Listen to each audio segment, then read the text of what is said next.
Well, hello there. Good afternoon. Live FA Cup football for you here now on BBC Sport. It comes from the fourth round of qualifying. Our action is from the SB Stadium, Bottom Meadow, Sandhurst, where Bracknell Town of the Southern League Premier Division South host National League Dagenham and Redbridge. Well, seventh tier Bracknell have come through 3 rounds to make it this far. Dagenham and Redbridge joining the FA Cup at this stage with the rest of the 5th tier. What better to have alongside me than a man who was part of a Portsmouth side that made it all the way to the FA Cup final in 2010, and then 5 years later helped Salford City, then of the 7th tier, same as Bracknell are now, get to the 2nd round proper of the competition. Hello, Danny Webber. This is set up very nicely. All the ingredients for an FA Cup tie and a potential upset as well. Yeah, 100%. I mean, I love the romance of the FA Cup, the fact that, you know, everybody's active in it from the very beginning, and you know, you get clubs like Bracknell now who are playing higher tier teams, and it's a massive day for them. The FA Cup for me always holds a special place in my heart. And again, like you say, you know, you got people coming out at lunchtime on a Saturday afternoon. BBC cameras are there. It's an exciting day. Yeah, and a much bigger crowd than they would have usually at Bottom Meadow, where Bracknell play their home games. They share this ground with Sandhurst Town. What sort of emotions will they be going through? Because this isn't completely uncharted territory for them. They reached the first round proper last season and gave Ipswich a pretty good contest before losing 3-0. But it is quite unusual for a team from their level to have this opportunity to go again so soon after. Yeah, it is, and it's obviously testament to what they're doing at the football club. But in terms of the emotions that they're going through, you know, they'll be thinking, all right, control what's in front of us right now. Everybody, you know, you're looking around the dressing room thinking, you know, who's at it, who's not, trying to make sure that you're ready and not look too far ahead, because you can sometimes think, well, if we get, who do we get in the next round? But, you know, remember that you've got a real tough fixture in front of you. So it's exciting. And, you know, when the cameras are there, it adds that extra bit of spice. And for any individual player, may catch the eye of a club that's higher up as well. What about Dagenham and Redbridge, though? They kind of have the unenviable task of avoiding the upset, and they come into this game having taken just 3 of the last 24 points available in the National League. They've been a little bit unlucky during that run, but they are most certainly out of form coming into what should be a tricky afternoon for them. Yeah, well, the risk is there. They're the bigger club. As you say, the form's not great. They have everything to lose, whereas Bracknell have everything to gain. And I remember when I was at Salford and Notts County came down to Salford Stadium. We saw the Notts County players get off the bus, and they were not in the right frame of mind. They almost took it as a foregone conclusion they'd come to Salford and win, and it's the same for Dagenham. Their mindset has to be one of professionalism, go out and get the job done, so they're in the hat in the next round. Well, let's get the mood from both camps, shall we? In a moment, we will hear from the Dagenham and Redbridge boss, Ben Strevens. But first, here's Bracknell's joint manager, Carl Withers. You know, last year, the success that came with getting to the first round and obviously drawing Ipswich was just huge financially, you know, momentum for a group, you know, in terms of your league form. So it's massive for the club, and, you know, it's not often it happens twice in 2 seasons, you know, to be on TV and get to this sort of stage of the FA Cup. So we truly feel blessed and lucky, and hopefully today we can go on and put a good performance. You mentioned your league form. You're sitting mid-table, so how much of a nice distraction is an FA Cup game? Yeah, it can be a good or a bad thing, really. You know, our league form probably has been a bit indifferent this season, but that's just for a number of reasons. You know, players going and the pitch and everything like that. So, you know, it's a welcome distraction, and, you know, it can do wonders for a side. As I just said to you before, if you go on a little run and you get through the latter rounds, you know, it can just build momentum. How important is a good FA Cup run? Yeah, of course. You know, we want to do well for the football club as one, because, you know, the finance and the rule that comes with it, but 2 for the fans. You know, everyone wants to be involved in a good cup journey and to play against the bigger teams, and everyone loves the FA Cup in this country. You know, it's so important to us all, so we're coming here and showing it the respect it deserves. Now it's going to be an extremely hard game, but yeah, hoping to put a good run together for the football club. You're playing on an artificial surface today. Have you made special provision for that during the week? No, look, we play on it in our league. Is it different to what we play in our league? Yeah, a little bit, but anyone that's seen where we train or the things that we do, we train on all different types of surfaces throughout the year. So we said, look, it's flat, it's nice. Look, we're ready for whatever surface we play on. Yeah, the pitch might be a factor today. More on that a little bit later. That was the Dagenham and Redbridge manager, Ben Strevens. Before him, Carl Withers, who shares responsibility for leading Bracknell with joint manager Jamie McClurk.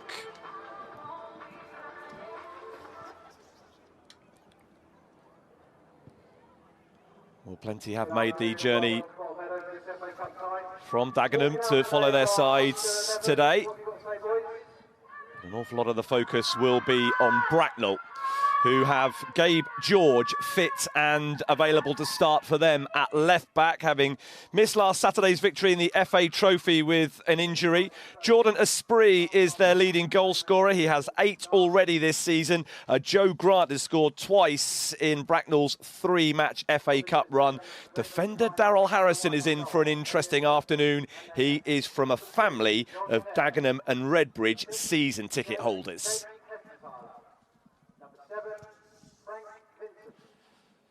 Well, as for Dagenham and Redbridge, they go again with the side that might have taken more than a point at Oldham in the National League last weekend. Midfielder Josh Rees scored their goal in a 1-1 draw at Boundary Park.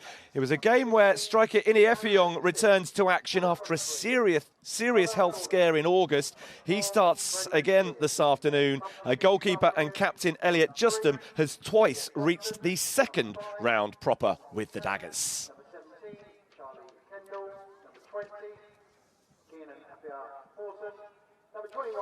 Yeah, certainly it was an impressive performance from Dagenham and Redbridge last weekend to earn themselves that 1-1 draw at Oldham, albeit, as mentioned, Elliot Justin came up with a sensational save deep in stoppage time to preserve that point for them. Danny Webber, there is a little bit of pressure on the visitors. They will know they are expected to win, but this surface, it's a 3G. People might be familiar with this, but it's actually unique in English football. It's an environmentally friendly 3G. It's not got that rubber core that many people will be familiar with. So yeah, that could play a factor in this afternoon. Yeah, no, it definitely could. I mean, you heard Ben Strevens saying that they play on all types of surfaces, but this one is also different, and you know, they're going to have to get to grips with it quickly. But I think when the ball gets rolling, you're a couple of minutes in and you realise what the surface, the bounce is like, and the run of the ball. I think they'll get to grips with it very quickly.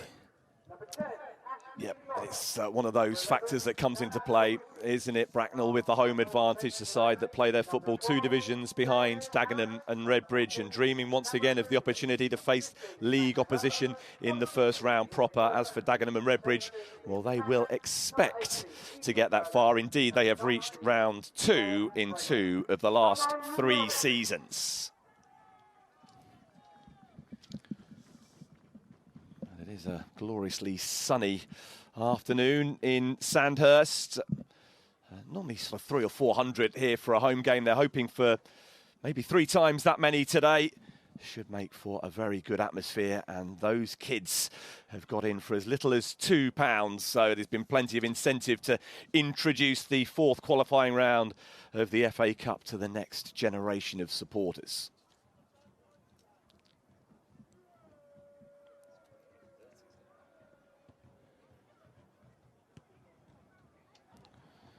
Ruben Ricardo is the referee in charge today, just awaiting for confirmation that everybody is ready to make their way out onto the field at the SB Stadium.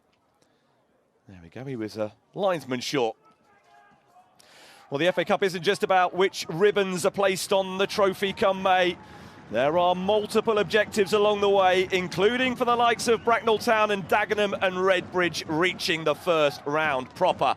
Bracknell of the Southern League are aiming for the unprecedented. To do that for a 2nd season running, they've already won 3 matches in this season's FA Cup. It is a contest that represents a first hurdle for Dagenham and Redbridge of the National League. It is a hurdle they haven't failed to clear in 4 years. However, they come into the game winless in 8 in the league, in the National League's relegation places. This is either a welcome distraction or an upset waiting to happen. The next 90 minutes will reveal which.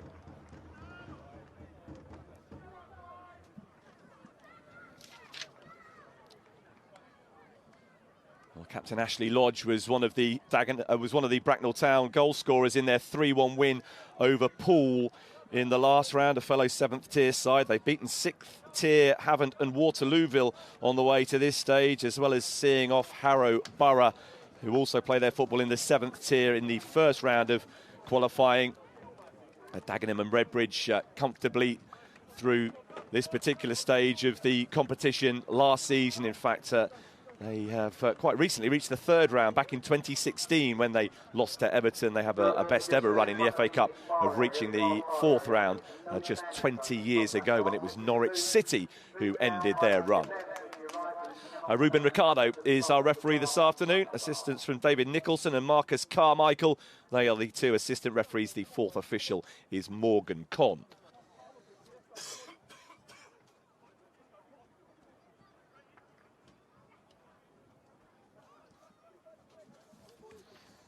This is the first of 32 ties at this stage of the FA Cup. 64 teams with ambitions of reaching the first round proper. We are 8 wins from a Wembley final.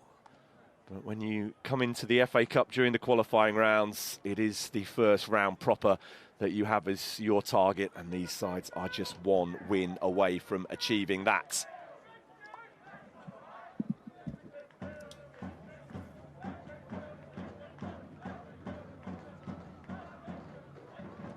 Bracknell gave Ipswich a really good game in the first round last season before the then League One side went on to win 3-0.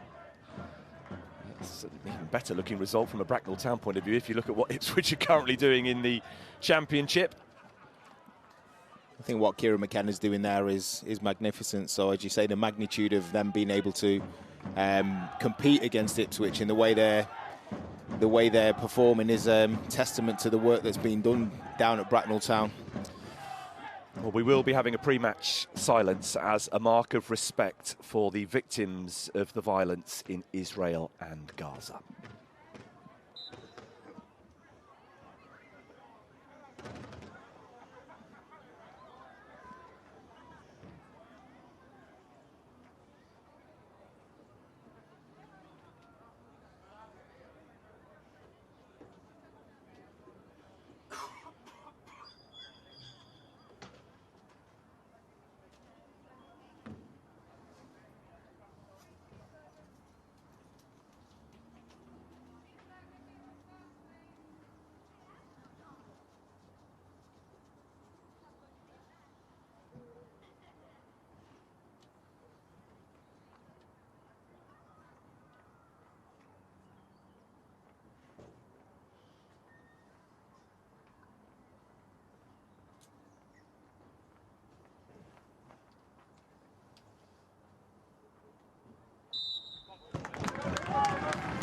Well, that is something that you will see replicated across the Football League this weekend if you're out and about watching action in Leagues 1 and 2, and when the Premier League returns next weekend after the international break.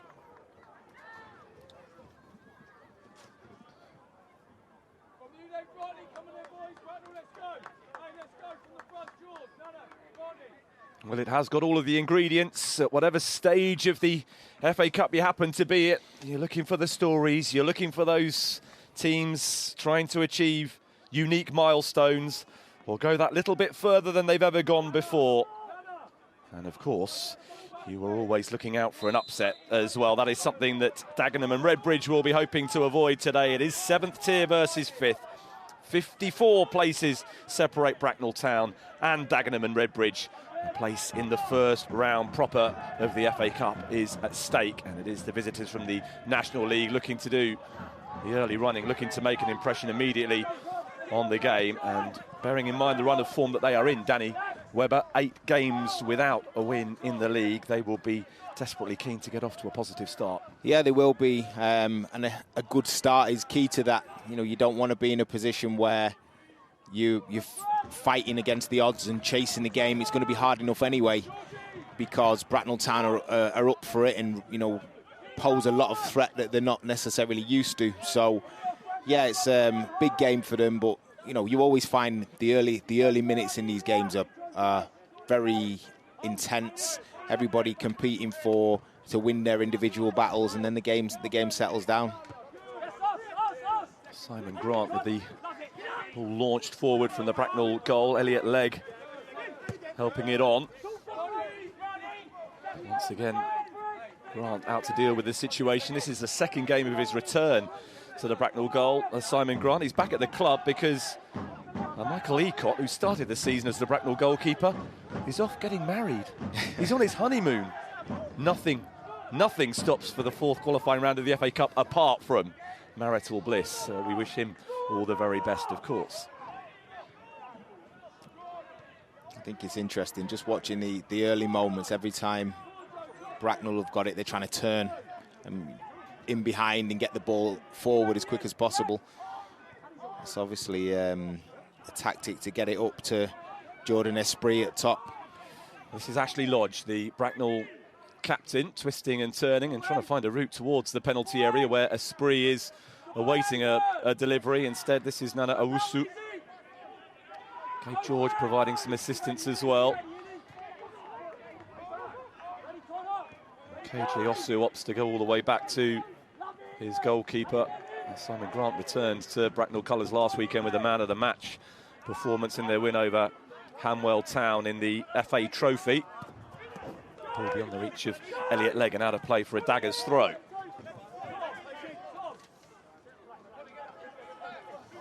There's Lewis Page, who reached the third round with Harrogate Town last season with the throw. I think what this surface lends itself to, Stephen, is being able to move the ball quickly. You know, not worry about divots, and you know it's quite a unique surface in the way, as you say, it's quite eco-friendly, so it doesn't have all the little black bits that you normally take home with you when you play, the rubber bits that when you play on a 4G surface.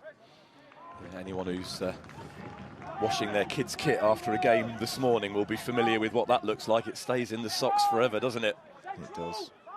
You walk it through the whole house and you find them for weeks afterwards. I thought you said you fined them for weeks afterwards for a moment there. The kids, is that the punishment? If they lose.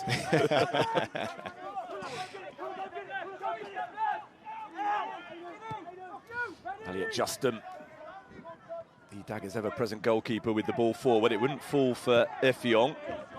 It's cleared away by Elliot Legg. That's one for Jordan Esprit to chase.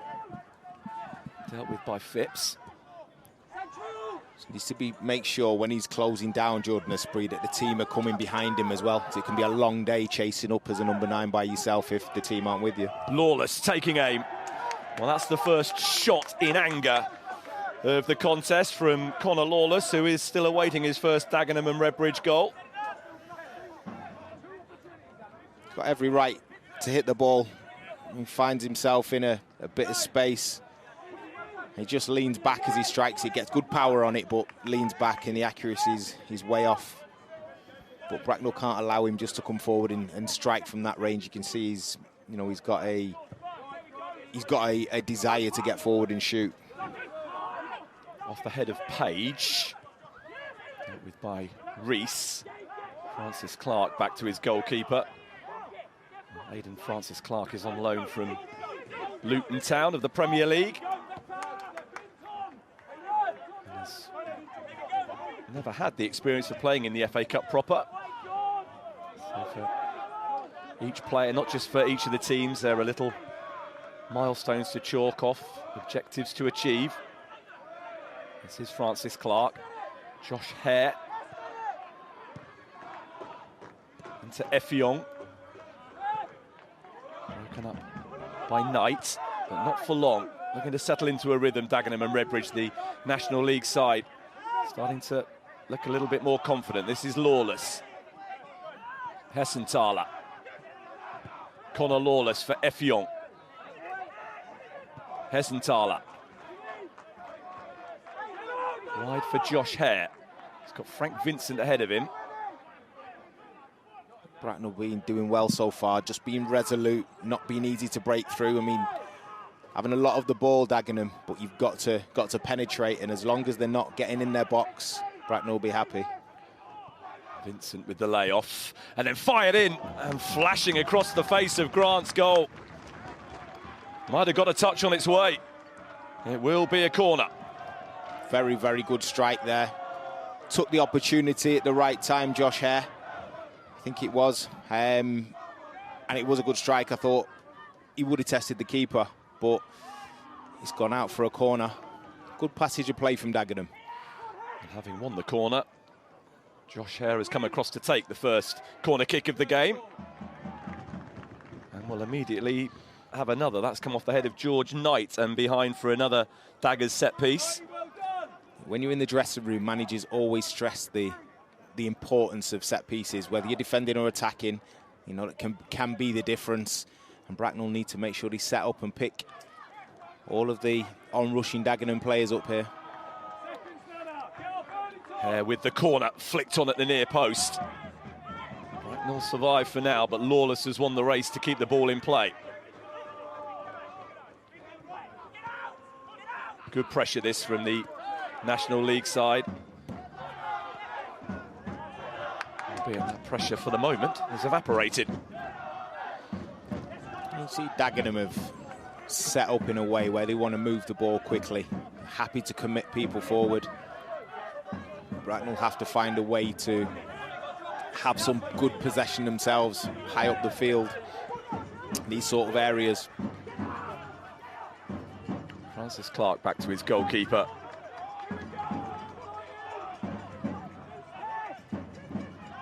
This is Freddie Sears, a player on the pitch who has got some serious footballing pedigree about him. Freddie Sears, you will be familiar with the name from his time at West Ham. He made 36 appearances for the Hammers in the Premier League, and he's played over 200 games at Championship level.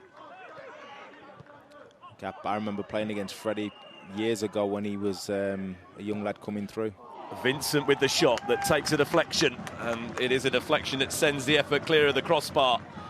They are going through the gears very nicely early on, Dagenham and Redbridge. They are, and Bracknell need to be aware that they can't allow shots to be coming in. You know, anywhere in and around 25 yards of the goal, they've got to get out to press it. Make sure they're protecting the goalkeeper. There goes short with the corner before it's returned to him. Change of angle for the delivery, and just wide of the target. Inieffiong close to giving the Daggers the lead. Good play there from Dagenham. Decided to go for the short corner this time, just change the angle of approach. And Effiong, as you see, manages to just step off his man, get a good header on it. Unfortunately for him, he doesn't manage to hit the target. Well, he collapsed in Effiong after a game in August against Maidenhead. It was a serious health scare, spent some time in hospital. Missed 10 games in total for Ben Strevens and Dagenham and Redbridge before returning last weekend and playing the full 90 minutes against Oldham. Ben Strevens was looking to take him off in the second half, and Effiong wasn't having any of it. I mean, it's testament to, obviously, the people he's had around him in terms of the treatment that he's back out here playing at all, let alone being able to fulfill 90 minutes last week. You know, when you sort of collapse on a football pitch, or it's not a good state of affairs, so he's a lucky boy. Lewis Page with the Daggers throw, but immediately out of play, and an opportunity for Bracknell Town to squeeze forward. They've not had a huge number of opportunities to do so thus far. Just look here how Dagenham is set up. They've got 7-8 players in a block there that is very difficult to break through unless you move the ball quickly. You know, you have a focal point up front. Bracknell have got nobody currently in the box to try and find.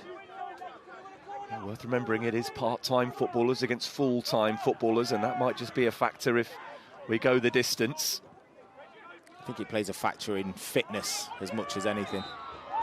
Well, Joe Grant has been penalised to the tune of a free kick, a little too robust in the channel, in the channel with the challenge there. He's saying, in our league, that's okay, referee.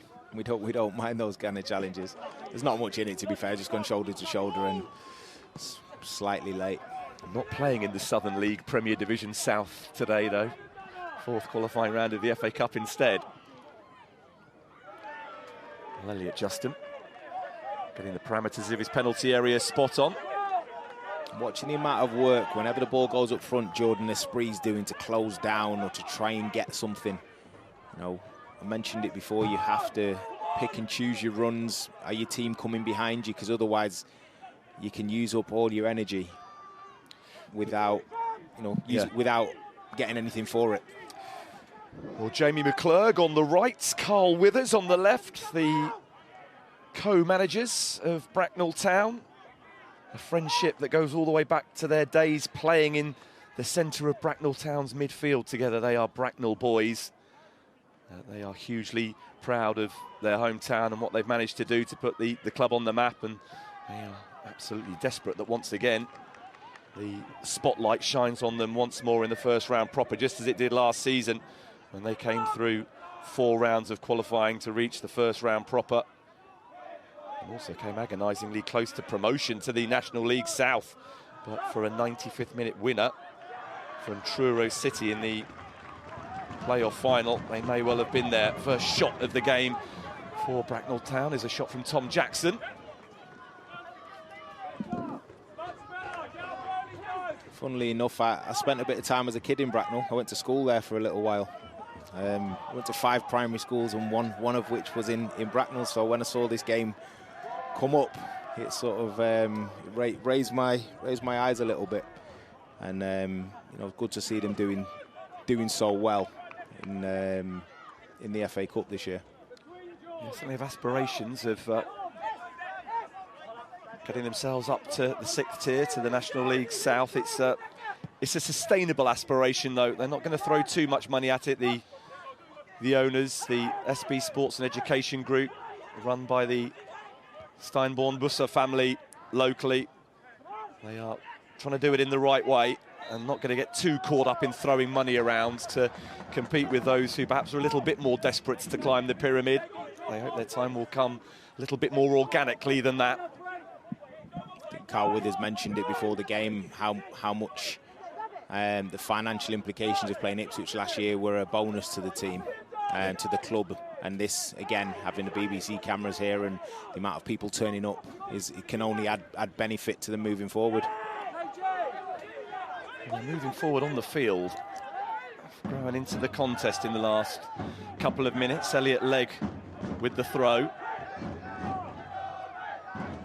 Some concern for Ben Strevens for the first time, really, the Daggers coach. Otherwise, things have been going pretty much in favour of his side in the opening exchanges.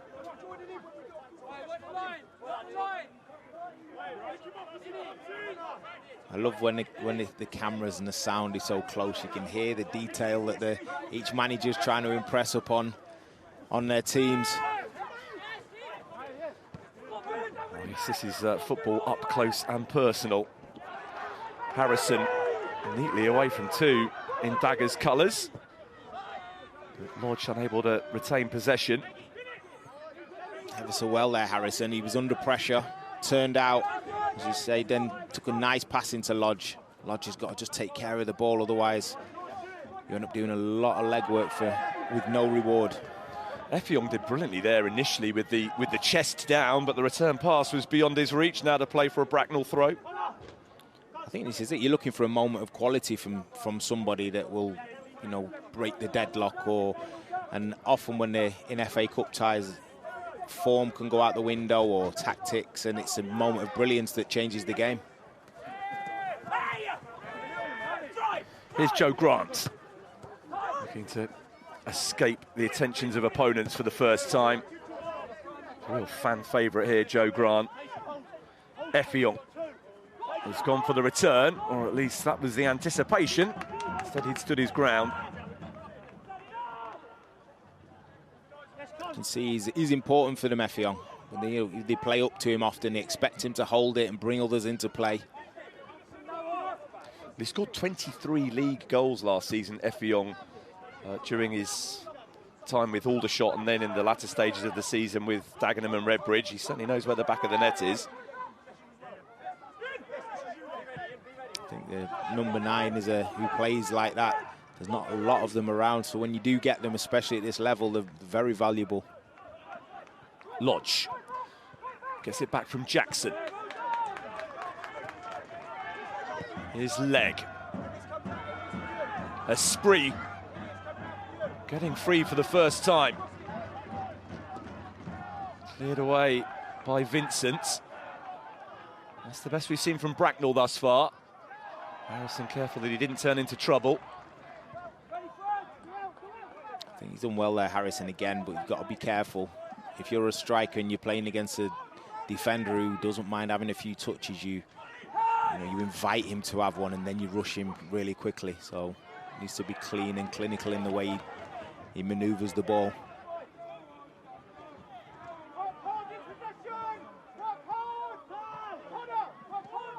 Hesenthaler given away. Potentially a costly error. Lodge it was taking over, but it was a pass that was behind the reach of Esprit. So the Dagenham manager or coach down there shouting, work hard in possession, work hard. And that'll be to make sure they're giving the right angles, they're giving the man on the ball the options that they need.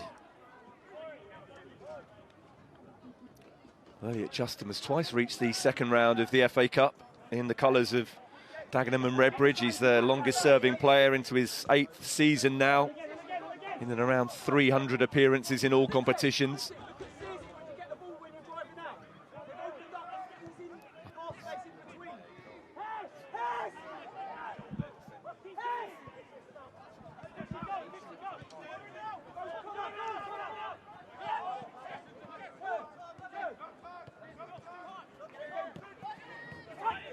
Hesenthaler for Phipps, who's strayed forward. Page up there as well. And if Bracknell could have broken, there were Daggers defenders upfield and out of position. Instead, it will be a throw-in for the visitors.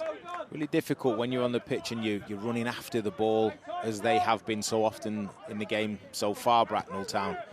And then you've got to change your mindset as to have good quality on the ball. It's it's not an easy task at all. Page made good progress before he was just eased aside there by Elliot Legg. The run of the ball just ever so slightly against Lewis Page. Yeah, good defending from Elliot Legg. Used his body well. Made sure the cross didn't come into the box.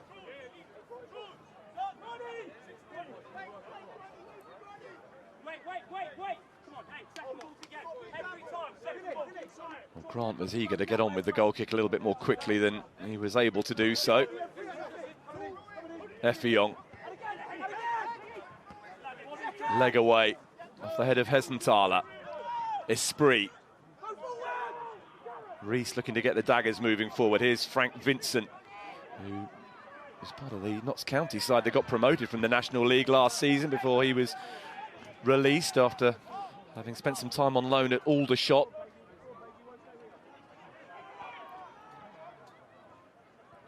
Do move the swapping ball well. passes with Effiong. Yeah, saying they do move the ball well. And as soon as I said it, commentators cursed to give the ball away, Dagenham. But their intention is clear. They're trying to move it quickly, trying to move Bracknell around, look for the gaps to open up and exploit. People don't realise the magical powers we have to disrupt the flow of a football game just by mentioning something, Danny. I remember that next time I'm commentating on a game with Man United. It's when you can do the reverse jinx as well. That's the real skill. Yeah. Sears with the layoff, but out of play. And with 20 minutes played, it's not really settled into any sort of rhythm, and the early pressure that Dagenham and Redbridge were able to exert, the efforts from Lawless and Hare just off target, Effiong's header just wide, have not led to a sustained dominance of the game. Plenty have made the trip. Dagenham and Redbridge supporters, many others, I understand, are watching back at their HQ in the clubhouse, so very good afternoon to the Daggers fans watching on collectively and hoping that their side is not going to fail to reach the first round proper of the FA Cup for the first time in 4 years. This is the first hurdle for sides in the National League, and an opportunity for them to test themselves against league opposition. Lawless with the cross. Vincent at full stretch, unable to keep it in play. It's actually good play again there from Effiong as the ball comes up He's got one or two players around him, but he takes it on a big surface on his chest, sees what's around him as they close him down. His little back heel to Lawless is nice, and Lawless's cross is just slightly overhit. But, you know, I feel that if something's going to happen, it will happen in and around Effiong, whether it's a chance from him, which he's had early on, or he'll be part of the play that brings somebody else into the picture. Lawless and Leg involved in a strong, determined cup tie sort of challenge. Knight with the ball forward. Bracknell want a free kick, and that is the decision that they get. It's good play there from Jordan Esprit. Just backs into Phipps. Phipps is trying to wrestle to get the ball, and he just used his body to roll him and win a free kick in an important area for Bracknell. Interesting to see how they shape up. Is the quality of the delivery good? Can they use a set piece to get themselves ahead in this game or create a good chance? Harry Phipps has been cautioned for that challenge. Phipps was sent off in the second round replay against Gillingham last season. He is now walking that very, very fine tightrope.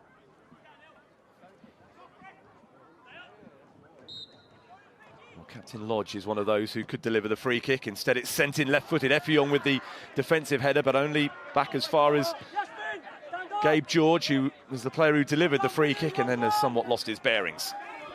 Yeah, initially good ball from Gabe George. Thought the delivery was good. Just needed somebody to get across their man in the box and attack it, but as you say, lost his bearings in an unfamiliar right wing position. Right with the header, but there was a foul in there. Effiong it was, backing into Elliot Legg. And this is encouragement for Bracknell Town, who've won 5 of their last 8 games since the start of September in League and Cup. League form hasn't got anywhere close to replicating what they achieved last season, where they finished just 3 points off top spot in their division, 90 points. It's the Western-super-Mare who were promoted automatically from the Southern League Premier Division South. George with the delivery. Effiong again at the back post, but a header across the face of goal that needs dealing with by Justin. Yeah, another decent delivery from George. Somebody to go and attack it. Bracknell Town could use set pieces as a key to getting themselves ahead. They are a side that's used to scoring goals, 100 of them in the league last season. There has, you know, and you'll be familiar with this from your time at Salford, some of the teams you came up against. When you have a nearly season like Bracknell did, yeah, unfortunately you can't say let's go again, we'll get them next time, because one or two of your players get cherry-picked, the vultures circled, as Jamie McClurg and Carl Withers described to me yesterday, and you know you have to accept those offers from clubs higher up the pyramid for your players. Of course you do, and the advantage to that is, you know, when you're recruiting again and looking for other people know, or players know coming in, that they're coming into a good setup, somewhere where they can project themselves if the team doesn't go with them as well. So it's always easier to recruit, although it's a pain that you lose some of your best players at the time. Esprit trying to trick his way out of a difficult-looking situation and unable to do so.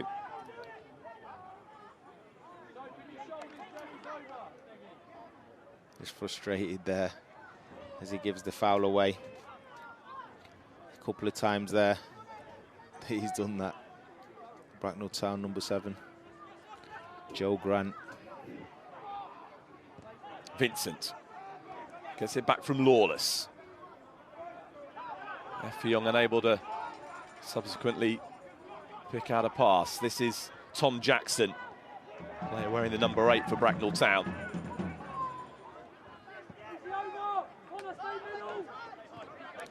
Leg goes down quickly, able to send it forward, but only straight into the grasp of Justin. Got to help out Jordan Esprit. Good delivery into him. The way Dagenham are looking for Effiong and finding him in key areas. And Jordan Esprit demonstrated before, when he was up against Harry Phipps, how he can hold the ball up. Vincent beaten to it by George, who's able to clear.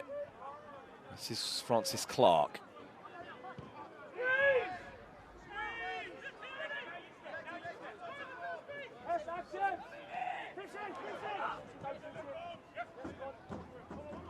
Lawless. Falls backwards by the tenacity of leg.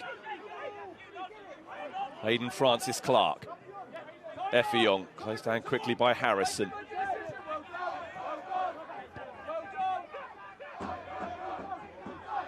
Hare.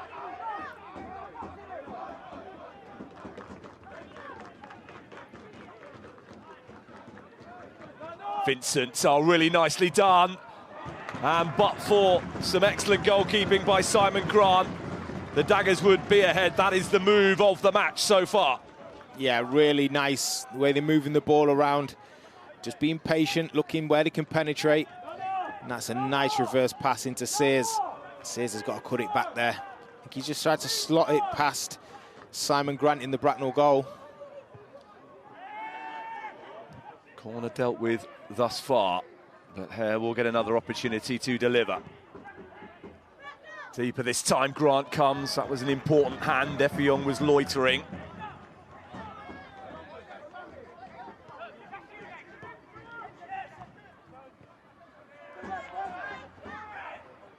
Lawless. Hesenthaler. Lawless taking on two, and it was the second that he fouled. Bracknell Town survive. A free kick won by Joe Grant. Yeah, doing his share of defensive duties there. Joe Grant gets back, helps out Elliot Legg in the right back position, and wins his team a free kick. I'm told he fancies himself as a bit of a boxer, Joe Grant. Pre-match shadow boxing to get himself motivated in the dressing room. He's had to be combative so far today in both halves of the field.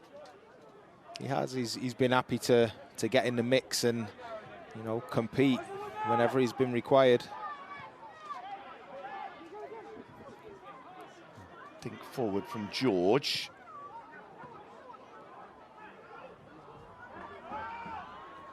It was Owusu trying to make further progress to settle for a throw.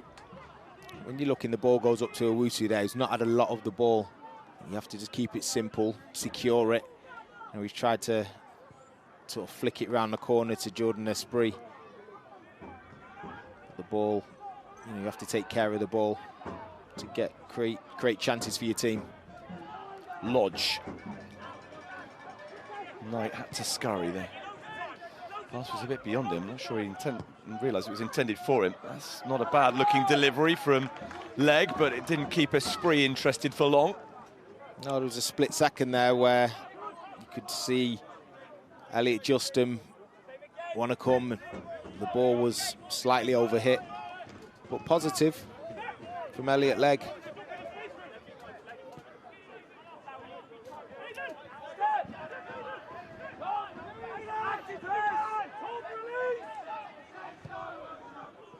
Francis Clark.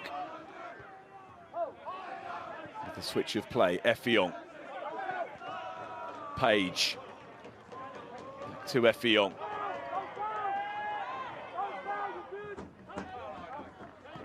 So the manager saying, don't foul, don't foul. It's really difficult for the defender to get out of there. Vincent. Cleared as far as Jake Hesenthaler, who has played every minute so far for the Daggers this season, but another moment of apparent promise fails to materialise. If they get it right, Dagenham, on their final pass, in the way that they are in the build-up, then they can create a lot of chances here. It's just that final pass mostly that has let them down so far.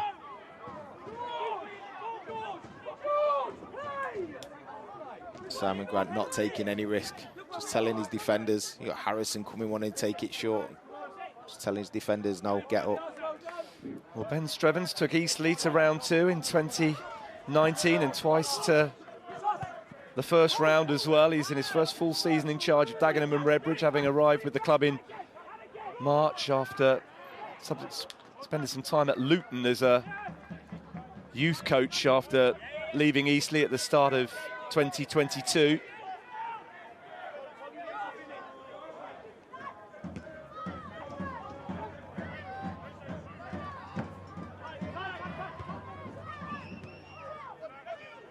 His leg. This is it, they've got to keep the ball. Put a few passes together, make Dagenham work. Spree looking to shake off Francis Clark, who gets it back to his goalkeeper. There's Lewis Page, another product of West Ham's youth system. Played 3 times for the Hammers in Europe back in 2015. Lewis Page. They do have players, Dagenham and Redbridge, who've had experience not just of domestic football further up the pyramid, but of continental football as well. Yeah, good pedigree. You find most players that come through the West Ham Academy have had a very good grounding. You only have to look at some of the players that have played at the top level to see that.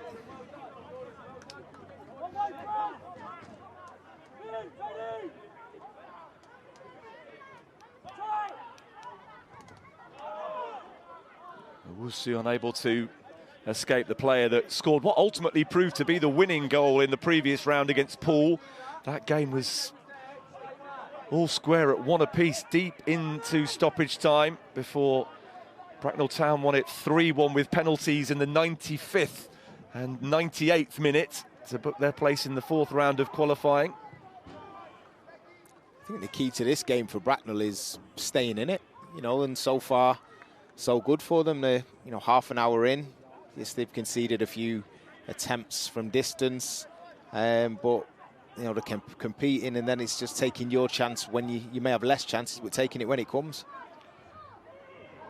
There's some defending to do here. No, ball ran beyond the reach of Effiong, cleared as far as Francis Clark. Lawless lets it run for Page, who's marauding forward.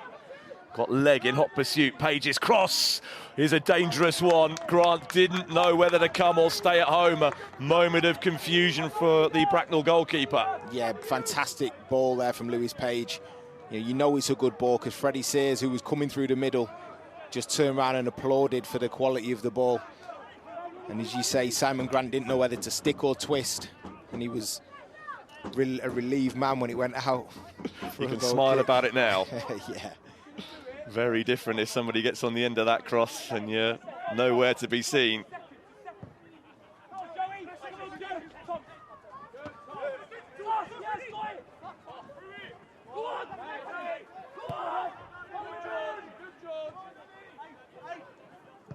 Good decision. Owusu in hot pursuit of the ball as it stayed alive, perhaps a little bit longer than the Daggers' defence were prepared for. Grant with the throw. Jackson looking for Esprit. Well, if he gets a moment, Jordan Esprit, in front of goal, you would anticipate that he will take it. Scored last weekend against Hamwell Town in the FA Trophy. Got one in a 2-1 win recently in the FA Cup over Havant and Waterlooville. And he has 8 in all competitions this season. You can see why he's got a lot of endeavour playing up there by himself as a 9, but he's up for all aspects of centre forward play. We've not seen too much of him taking shots yet, but he's happy to offer himself, get himself in good positions. George Knight's keeping the ball alive. Grant sending it forward. Not enough energy to take it behind for a goal kick. Header won by Owusu. Vincent hoping there was a player on the overlap.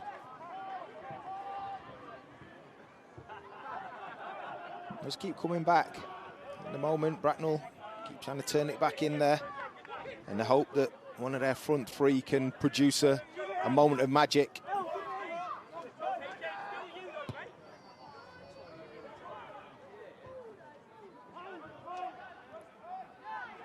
Vincent for Hare.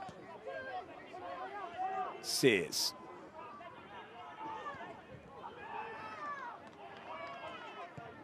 Away by Lodge. Esprit.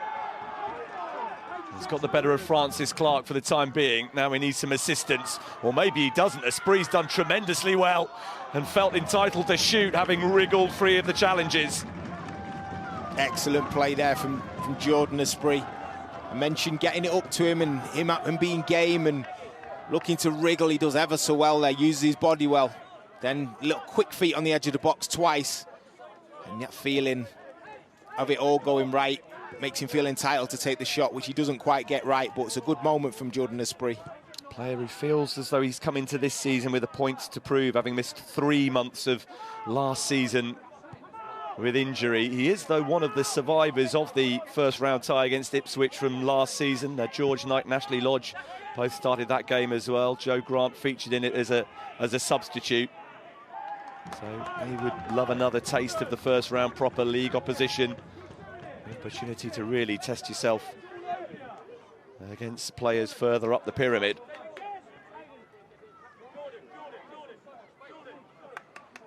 I feel like we've seen a lot of the ball with Simon Grant. He's had his fair share of airtime.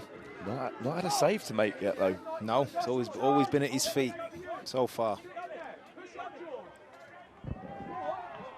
When he came back to the club at the start of the month, lucky to have him, was the way that Jamie McClurg and Carl Withers described the opportunity to bring him back with that goalkeeper emergency of sorts, Michael Leacock not being available for a couple of weeks. And it's difficult to unpick the wedding planning, isn't it? So he can play in the fourth qualifying round of the FA Cup. Imagine that conversation with the in-laws. I'm sure he's watching it somehow. Somehow he'll have it on a little screen somewhere. I know there's quite a bit of money and time invested in this endeavour, but it's quite a big game. He'll be desperately hoping to get through. Page looking to push away past George Knight, who successfully sees it out of play for a throw. Page is one that we've also seen plenty of, and he looks a threat every time he gets forward. Cleared as far as Lawless.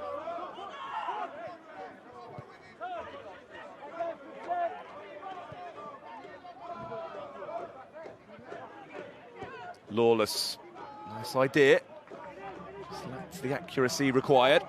Yeah, I think it's definitely showed good invention there. Not quite the execution. Well, he ended up at Dagenham and Redbridge this season, Conor Lawless, after impressing during a pre-season trial. He spent some time last season on loan at Dulwich. He's had some time at Reading and most recently Luton, the club that the Daggers signed him from. Now a spree in pursuit.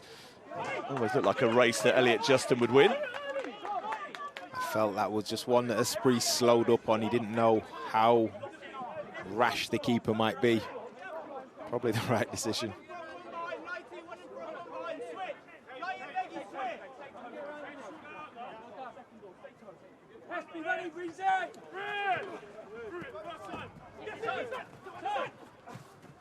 Sears.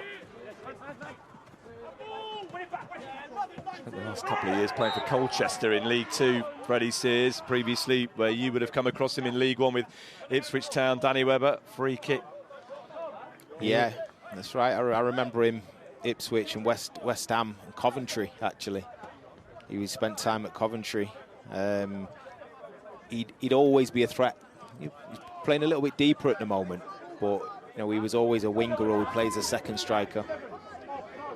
We've mentioned the combative streak that Joe Grant possesses. He's conceded a free kick and hurt himself in the process, and we'll just take a moment to regroup.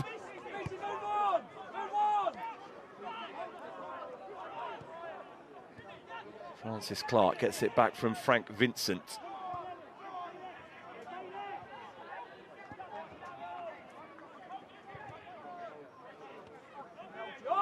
Knights in to get to the ball ahead of Lawless. The right idea there from, I think it was Jackson in the middle of the park for Bracknell. Just tries to turn it in behind, but executes it in the wrong way. Too much power. But right to just leave it in behind there for Jordan Esprit. 4 minutes and change of the first half remaining. Is one of these sides going to take control of the cup tie before the whistle? Lawless caught in possession. Jackson. Knight was the player in support. That's just been the one aspect missing so far for Bracknell Town. In those moments, the passes have not quite been as accurate as they need to be. Yeah, and that was Jackson again. He's done ever so well to win the ball back, and then he just flicks at the ball and lacks the quality to allow his teammate to run through in a one-on-one situation. Ahead of Effiong in behind for a goal kick. So far, so good. From the point of view of 7th tier Bracknell Town, they are standing their ground and holding their own against a side from 2 divisions above. I think on the balance of play, they've done quite well. You know, they've been resolute at the back. You know, both centre halves, Harrison and Osu, KJ Osu, have not had much to deal with. Yes, Dagenham have had more of the ball, but when it gets to in and around the box, they've been strong. Not easy to prepare for these sorts of contests as a part-time club, but clearly Bracknell have done an awful lot of good work this week, albeit KJ Osu has now conceded a free kick, and there is some defending to be done again. He's competed well, KJ Osu there. I'd have to see the replay again, but it looked like he was just fully committed and got the ball, but also took Effiong at the same time.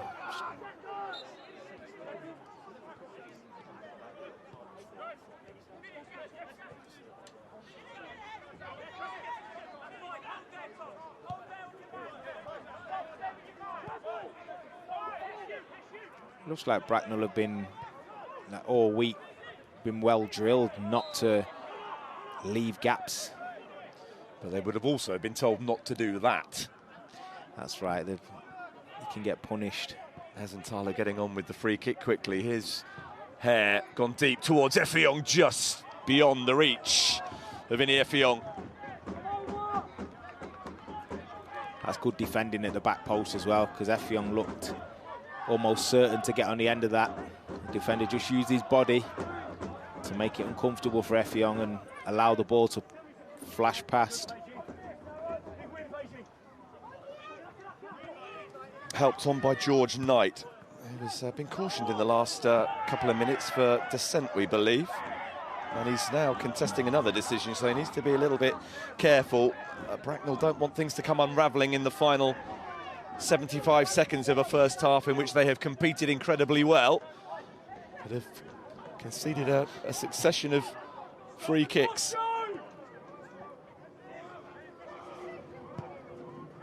He goes deep, Grant comes for it and doesn't get there, and it's Owusu steers it away for Bracknell Town. Last man back for the Daggers is Francis Clark. Strong challenge from Nana Owusu to put the ball out of play. Yeah, I worried when Simon Grant came flying out then. I worried for him, but he managed to get enough on it. Vince showing good patience. But there's not an awful lot of space for him to operate in when he does get on the ball.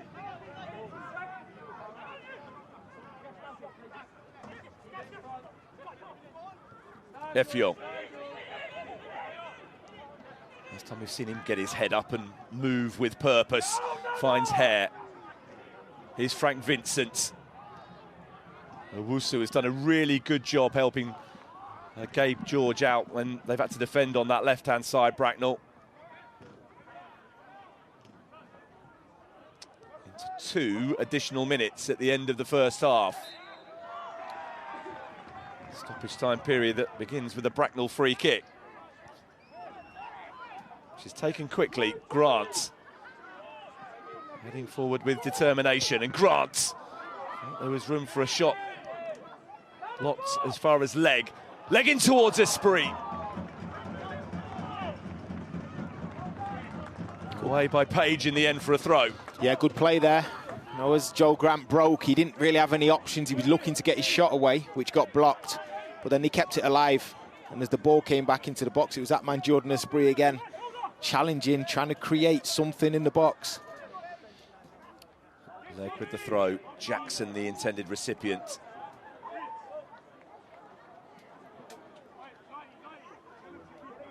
Harry Phipps coming across there and making sure that the ball doesn't go back in their box again. It's important time this, just before half-time, that you don't concede. But it is also an opportunity in the final minute of first half stoppage time for Bracknell to do something remarkable. Leg. Owusu with the athletic attempt to control, but now he's got to chase back. Dagenham and Redbridge have a late first half opportunity. Cross in towards Effiong, who again couldn't backpedal quickly enough. He has managed to win a throw. As well there, Elliot Leg just puts his body in front of Effiong, drawing the foul, waited for a clip and went down, just relieved the pressure for his team.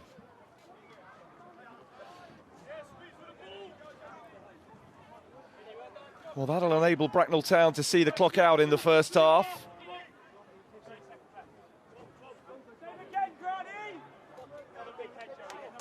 I think Simon Grant has been told there's still 30 seconds to play. That might just be to encourage him not to get the game restarted too quickly. Well, it does reach half-time. 0-0 in this FA Cup fourth round qualifying tie. Certainly Dagenham and Redbridge started the brighter, but Simon Grant in the Bracknell goal has not had a save to make. At the other end, Jordan Esprit has had one meaningful effort at goal earlier on in the first half for the Daggers. Connor Lawless and Josh Hare both just off target. Vincent had a shot deflected over, and Effiong's one and only chance was headed just wide of the target. The chance of the half for Ben Streven's team, though, Freddie Sears one-on-one that was dealt with by Simon Grant. And at half-time, it is Bracknell Town 0, Dagenham and Redbridge 0.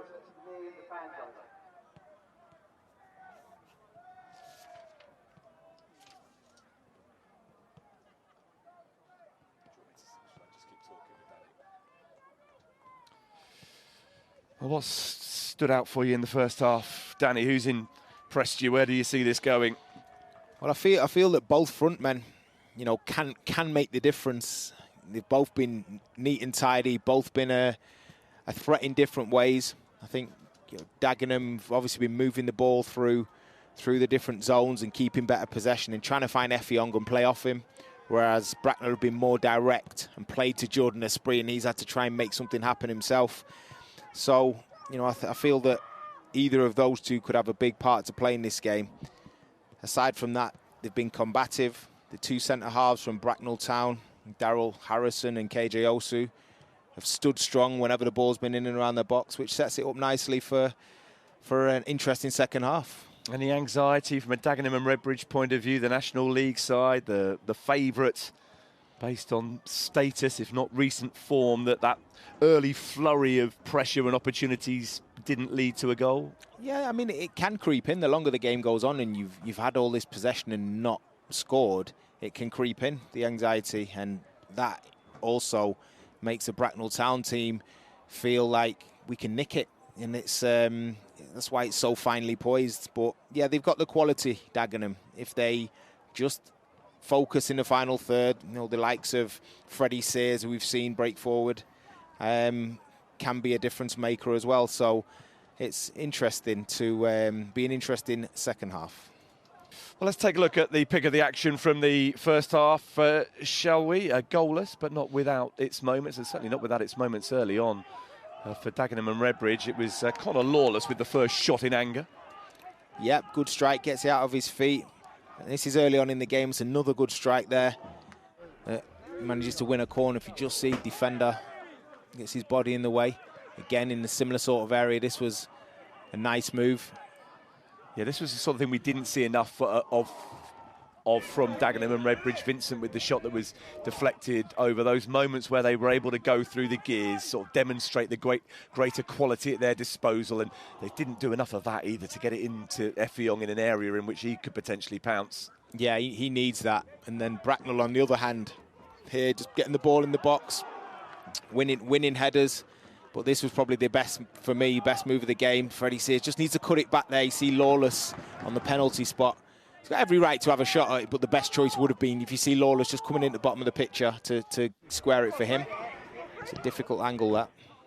Yeah, but maybe that's a demonstration of how Dagenham and Redbridge just couldn't quite get it going. Even the highest quality player arguably in their team, Freddie Sears, not able to come up with a finish. That was the one effort from Esprit. He worked hard to earn the right to have that shot. Really good, great feet. He's got 3 people around him. Initially rolls the defender. He does very well, and this was one where you looked at Joe Grant driving forward.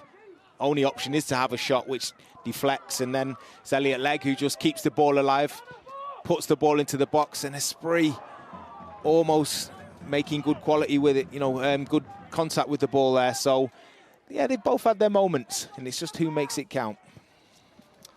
Yeah, so 0-0 at half-time, but perfectly poised, this FA Cup tie, with a prize awaiting the winner of a place in the first round proper of the competition. And there are plenty of others as well, by the way, who would love to be in contention for that opportunity. Let's tell you about some of the other ties taking place later on this weekend. AFC Fylde versus Leek Town. Leek, who was so impressive in upsetting South Shields in front of our cameras last time out, they head north to play National League opposition. Ramsgate, they're another of the surviving Step 4 clubs. They head down to Hampshire to face AFC Totton, who are hoping to make a return to the proper stages for the first time in 12 years. Alfreton Town versus Macclesfield, the furthest that the reformed Mac have been in the Cup.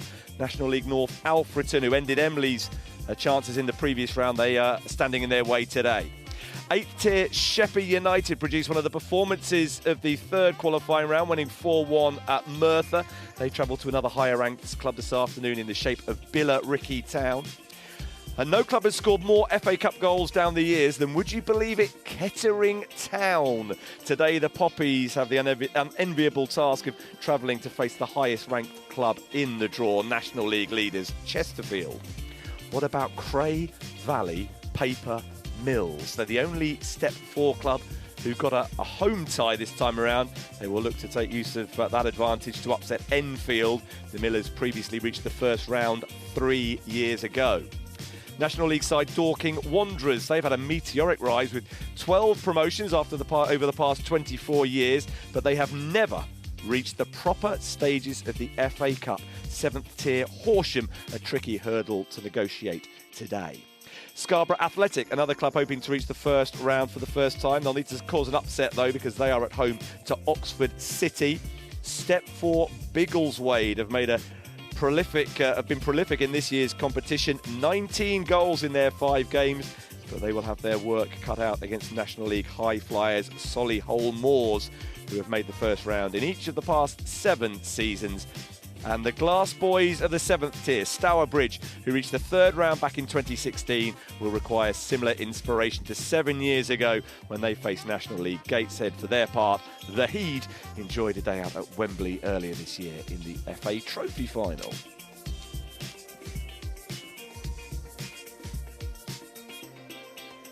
Well, here's what else we've got coming up for you across BBC Sport. BBC One tomorrow, 1:50.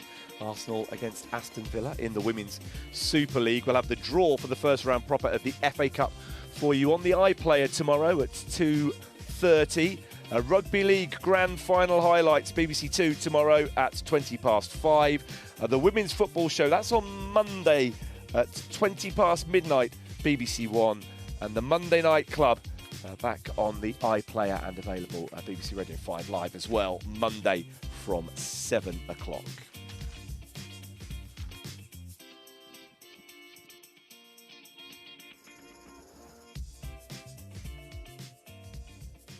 The Football Academy is back with a brand new series, bringing you closer to the passion and power of our rising stars. Experience the highs. This is why we play football. And lows. Can't watch. There will be more goals and famous faces than ever before. Watch our players tackle challenges. Your control is insane. Forge friendships and chase their dreams in A brand new series of the Football Academy. Watch now on BBC iPlayer. This is the Hawks United Academy. Imagine playing there every single day. Only the best will progress. Bring it on. Welcome to the jungle. Jamie Johnson's scholarship program going to cause friction within the team. Let's sell this on the pitch. You're on. Decent saying. Why are we even here? Because you're good. Because Jamie saw something brilliant in you. Show me you deserve to be here. Show me how hungry you are. Jamie Johnson FC. Watch now on BBC iPlayer. I do believe that there is a sort of plan and that things are written out for us and we just have to be bold enough to do it. I think most of all, belief came in this team and a really, really strong internal power of wanting to win every game. We had these players that could just produce these magical moments out of nowhere. I just didn't feel like we were destined to go home. I thought we were destined to bring it home. We changed the course of women's football. We made history. 2022, the year of the Lioness!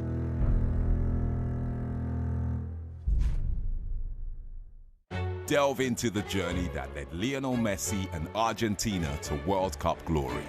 Messi for range! And hear from the heroes themselves. We want to win it because of him. But the togetherness that we had, no one had. This is the story of Lionel Messi, Destiny. Watch now on BBC iPlayer. We've got 2 weeks left. We don't want no drama, so you boys, you've got a surprise coming. A new arrival. Moonbeam. Hold up. When I leave here, we ain't never coming back. You shot a lot. Man Like Mo Bean. Watch on BBC iPlayer.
Well, the players returning ahead of the second half of this FA Cup fourth round qualifying tie between Bracknell Town and Dagenham and Redbridge. Our coverage from SB Stadium, Bottom Meadow in Sandhurst, which is where Bracknell Town play their home games these days.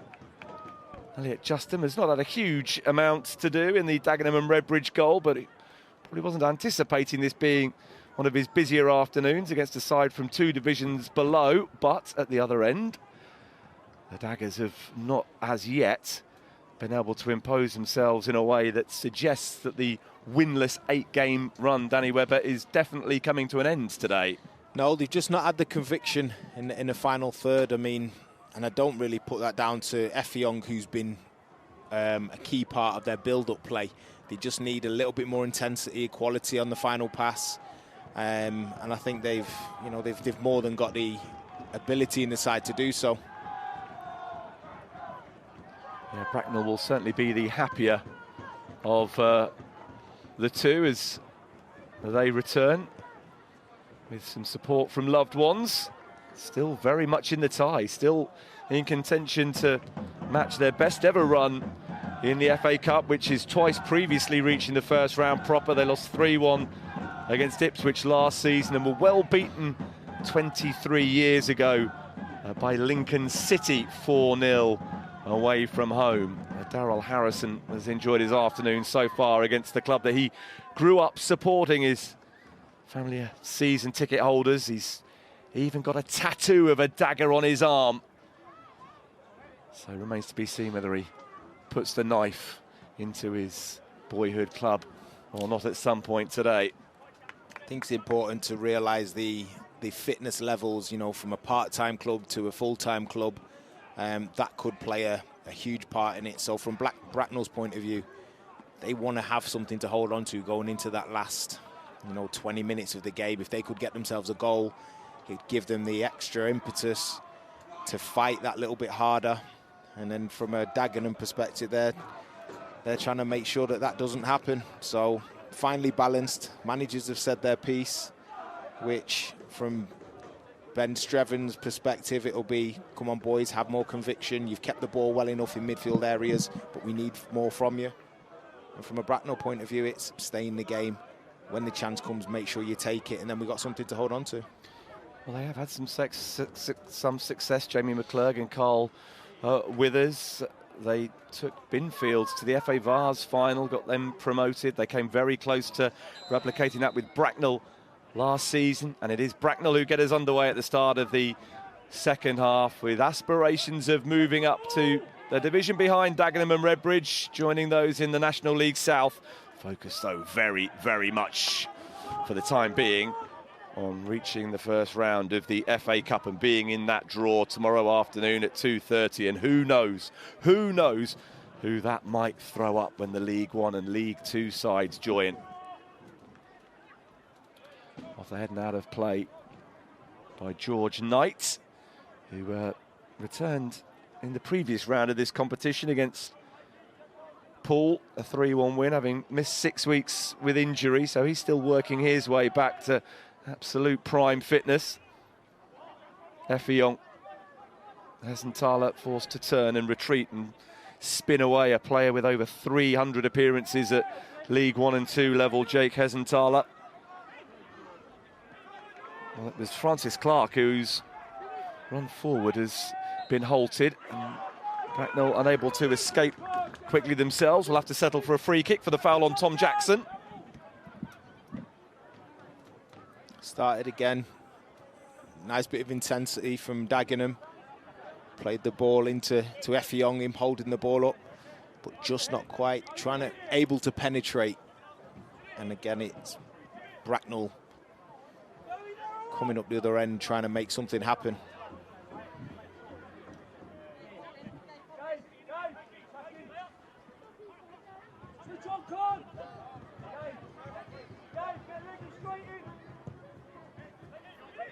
It goes towards Owusu. There's claim and counter-claim in there, but it'll be a Dagenham and Redbridge free kick. Not from there. A little bit further back as Frank Vincent looked to get the game restarted quickly. Not sure that's terribly accurate placement of the ball either. Nicked a good 10 yards there. Launched forward by Elliot Justin. Away by George. That's what he does so well, Effiong. Looking to turn provider for someone else, but there wasn't anyone in an appropriate coloured shirt in that part of the penalty area.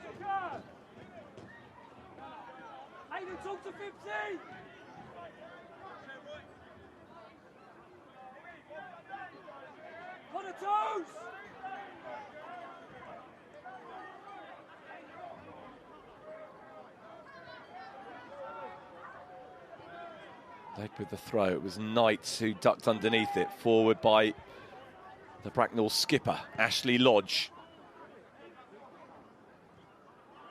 Nana Owusu Esprit wanted the throw in his favour, not to be.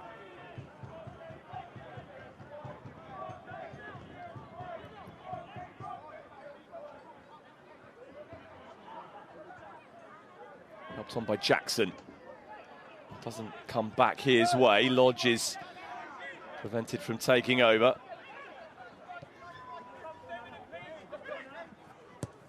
Hare. Harmlessly through to Grant. As you watch the ball bounce on the surface, it's quite sandy. And you realise if you watch the ball bounce, it's a lot of sand on the surface as opposed to the rubber, so it skids on. It doesn't bounce up, it skids on instead. Which before the game, Carl Withers mentioned that it's a different type of surface. And you can see why. Obviously the players are used to it now. They've played on it for 45 minutes, but you can see how you'd expect the ball to bounce a different way to a normal 4G. Yeah, they see the pitch both as a great revenue maker. It can be used every night of the week. Yeah. But it's also an advantage, as the home side. It is that little bit different. It does potentially unsettle opponents, whereas Bracknell are playing on it and training on it all of the time. It can give you the edge. There you just see that's the that's a good bit of improvisation in terms of the control from Francis Clark. See, it's just semi-slippy underfoot.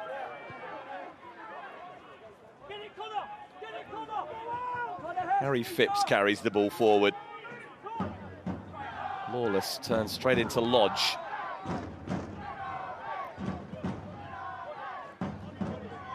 Just looking at Bracknell, trying to get it forward quickly again. Got to be brave, got to be bold. Keep believing whilst making sure the back door remains closed.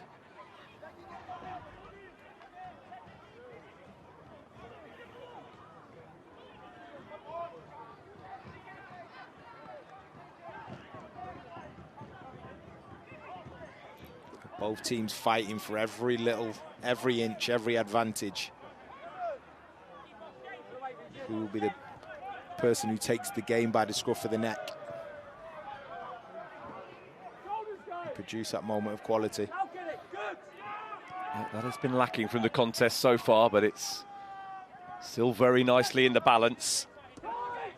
And that is what you hope for in the second half of an FA Cup tie. Both teams still with the aspirations of progressing.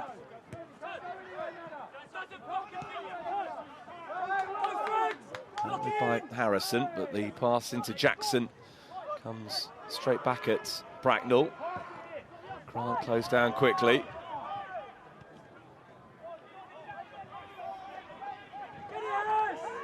Wonder what the managers will be thinking, how can we make a difference? Who have we got on the bench that could come on and inspire our team to do something a little bit different, to make a chance or take a chance? Reese wriggling away from Lodge nicely. Play for a Bracknell throw.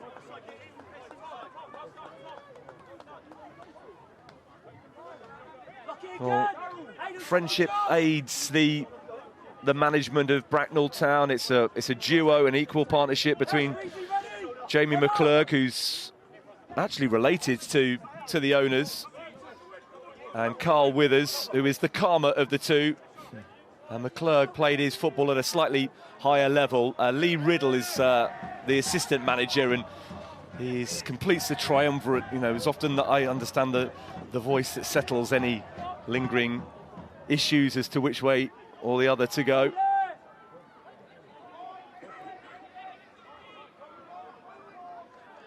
It's always important when you've got dual managers, which doesn't happen very often, but I played under dual managers at Salford. And it's important that they're reading off the same hymn sheet, but there is also a contrasting character as well.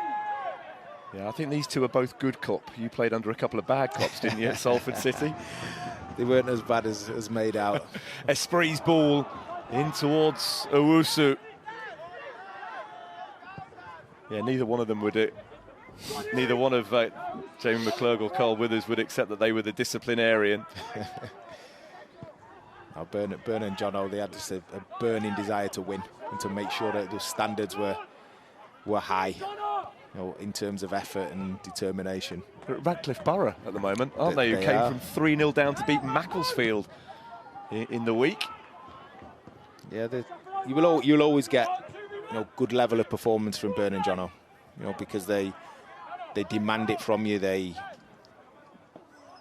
trust the players to go out there and do the job, and they're not afraid to make tough decisions if they need to change something.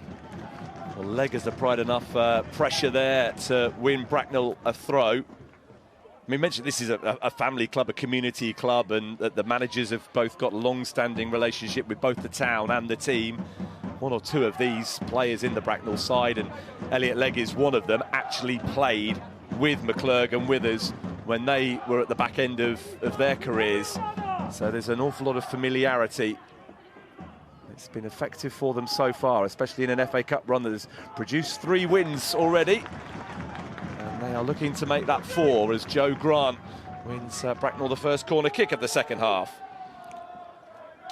I think it's where they've been at their best in terms of putting in good deliveries. Just need somebody to get on the end of it now. Gabe George back from injury today to deliver this Bracknell Town corner. Chance to apply some pressure. An opportunity. It's not a bad delivery either. Very well grabbed by Elliot Justin. Does ever so well there, Justin. The ball's whipped in right under the crossbar. He's under pressure, Justin. It has to stick, and it does. Does ever so well. His arms are way above his head, but he does ever so well to relieve the pressure from Dagenham. Yeah, that was a twitchy one from the goalkeeper's point of view, and for the Daggers collectively. What can they do at the other end? Frank Vincent.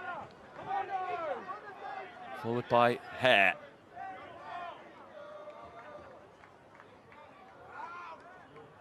George and Jackson back doing the defending. Owusu as well. Out of play though for a throw. Again, just that final piece of the jigsaw. They move the ball well, just not able to penetrate.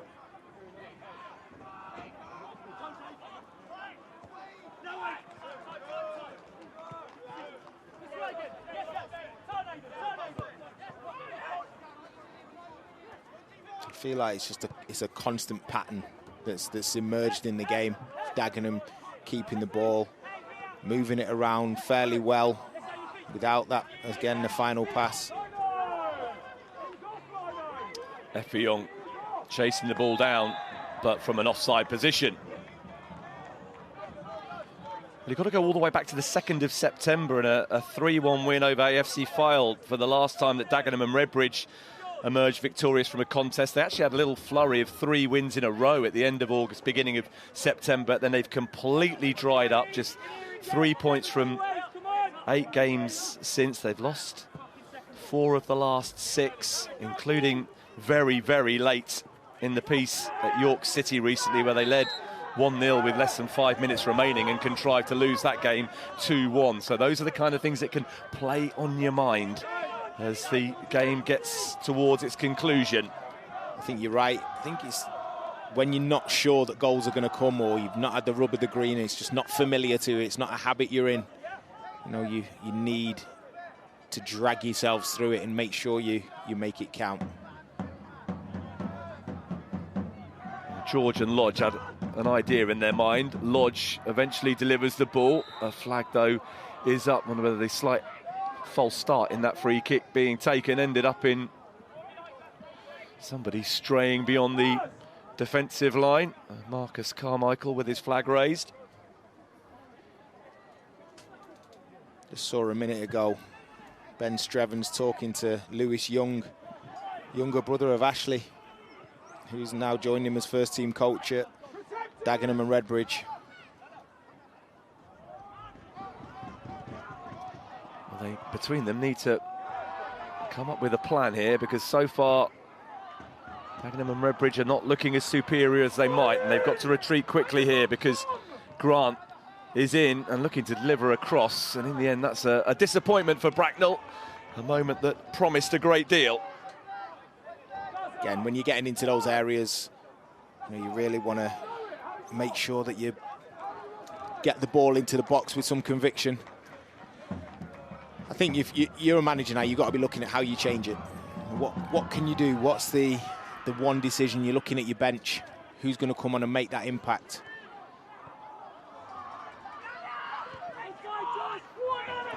Nana Owusu looking threatening. Cleared as far as Lodge. Oh, he's mustered a shot on target, Ashley Lodge, but nothing like the quality of the strike he produced in the last round to get the opening goal against Poole. Doesn't quite catch it, Lodge. I mean, it's the first time we've seen Owusu running at somebody, but as it falls to Lodge on the end, he does well there, shifts it out of his feet, just doesn't manage to get the purchase on the ball. It's a good opportunity that for Bracknell Town.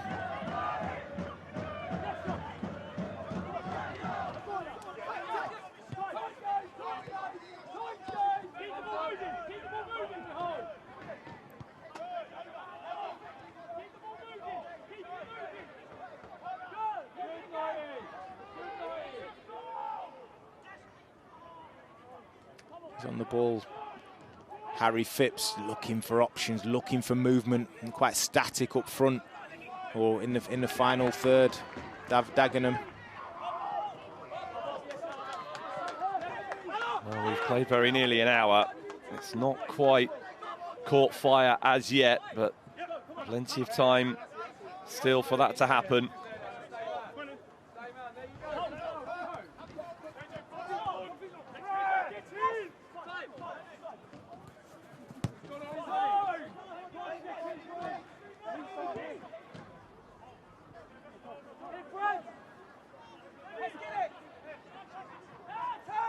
Hesenthaler.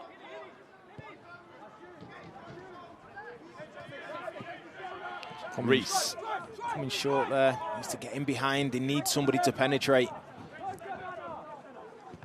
It's all too in front of the defenders. It's not hurting the Bracknell Town defence.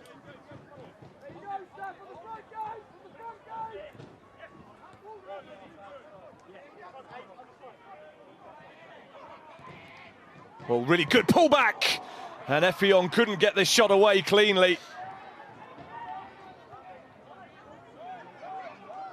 It's Keijo Osu, throws his body on the line. Still coming, Dagenham. Lawless. Effiong. Straight at Grant.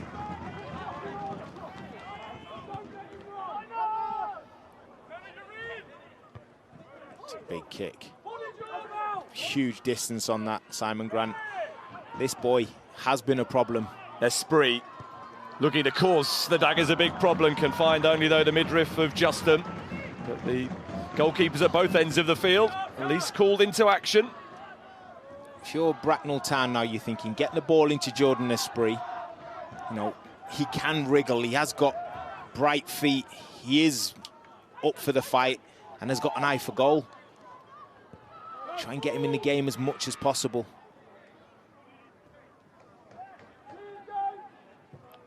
Effiong whips it across, dealt with by Harrison.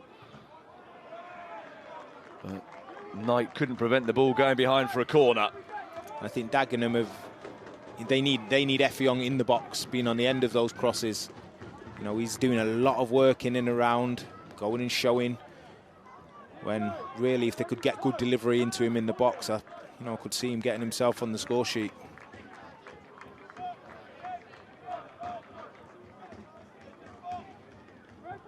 Whipped in by Hare. Headed away as far as Jackson. Might be a break on here. Owusu is the outlet ball if required. That's where it goes from Grant. And that is most definitely a foul and a free kick conceded by Frank Vincent. Does well Owusu there, just to show the ball to Vincent and move it very quickly. Win his team a free kick in a dangerous area.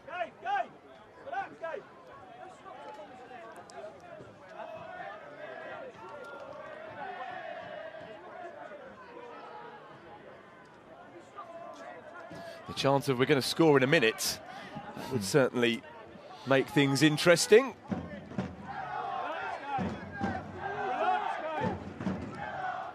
Gabe George on loan from Slough Town, standing over this Bracknell Town free kick. And going deep with it. Harrison trying to make a nuisance of himself furthest back, beyond the far post. Osu back to his goalkeeper. I've been impressed with Osu. Every time the ball's been in and around him, whether it's been in a combative situation or like there where he's just cleaning up, he often makes the right decision.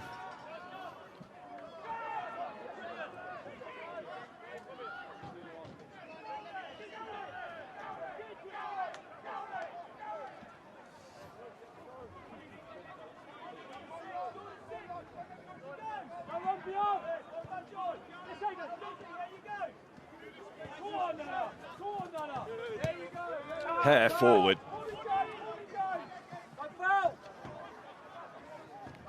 George doing the defensive work for Bracknell, but he will be desperately keen not to concede a corner and make sure that instead it's only a throw. He thinks perhaps free kick in his favour might have been the decision. I tend to agree with him on that one. Does ever so well to get his body across and then he's sort of bundled over, but linesman, closer than all of us, has a different idea. Hare with the throw.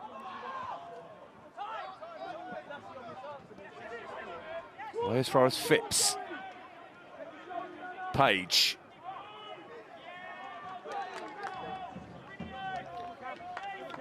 Well, the changes on the way with the game still at 0-0 and neither side as yet seriously stating a case for why they should emerge as the victors. The change for Bracknell, Cam English is coming on and he's going to replace Nana Owusu.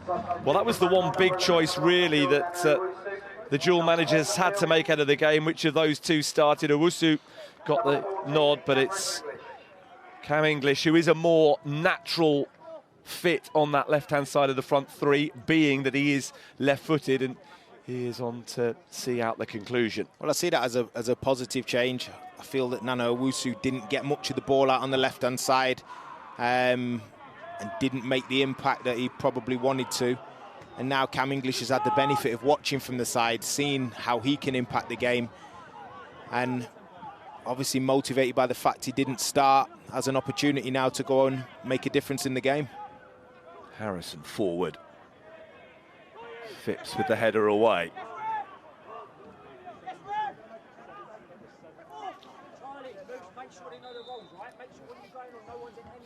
Well, the first Bracknell change is going to be very swiftly followed by a pair of Dagenham alterations. Frank Vincent is the player being withdrawn, and the player on loan from Lincoln, Charlie Kendall, comes on to maintain his status of having been involved in every single game this season. Omar Musa is coming on as well.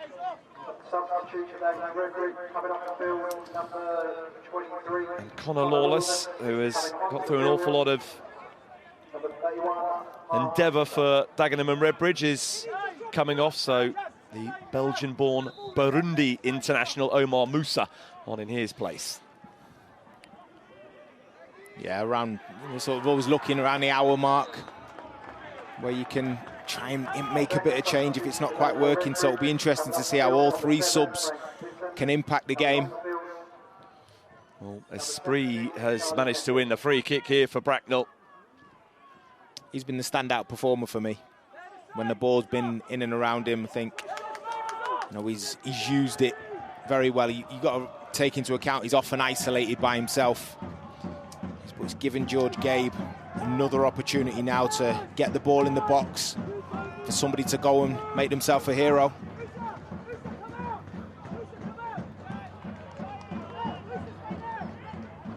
He's had a couple of opportunities to find his range, Gabe George. What can he produce this time? Again, goes deep with it, and some pushing and shoving. Sees a decision in favour of Dagenham and Redbridge, and surely Bracknell Town can ill afford to waste those kind of opportunities. Yeah, 100%. Especially with sort of naive play like that, pushing in the box. Got to keep it alive. George away. Francis Clark wins the header. Knight sees the ball out of play.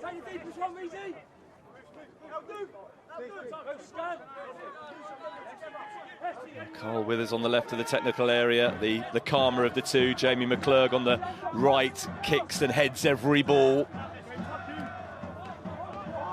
But so far the joint Bracknell Town managers will be very, very satisfied that we are past the midway point in the second half. Their side have not yet conceded and are still in with a chance of replicating the club's best ever FA Cup run.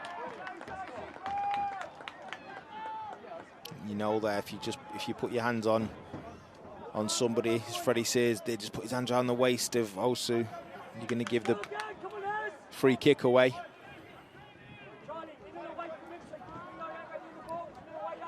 This game's searching for a moment, searching for a hero. Grant up towards Esprit. Got it down for Joe Grant.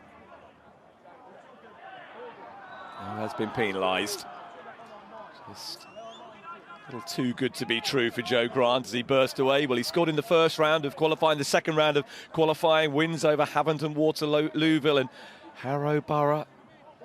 Certainly one of the players that the supporters here love, and he's a bit of a character in the dressing room that has been key to what Bracknell have looked to achieve over the last couple of seasons. Ben Strevens has experience of the third round of the FA Cup as a player. He got there with Brentford and Wickham, and also was playing for non-league Eastleigh, who took Bolton to a third round replay back in 2016. We'll have a taste of that, I'm sure, Ben Strevens as a manager.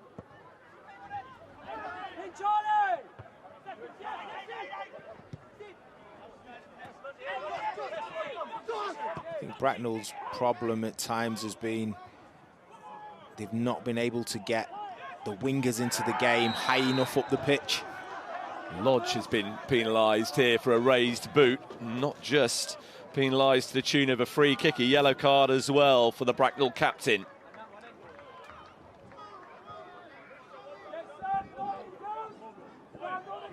Good area this for Dagenham. Can they produce something, maybe something they've worked on the training ground? Move the ball, move the dynamics. You maybe shift it to the side and somebody hit it, or have they worked on anybody in the wall coming off? Can they make this count?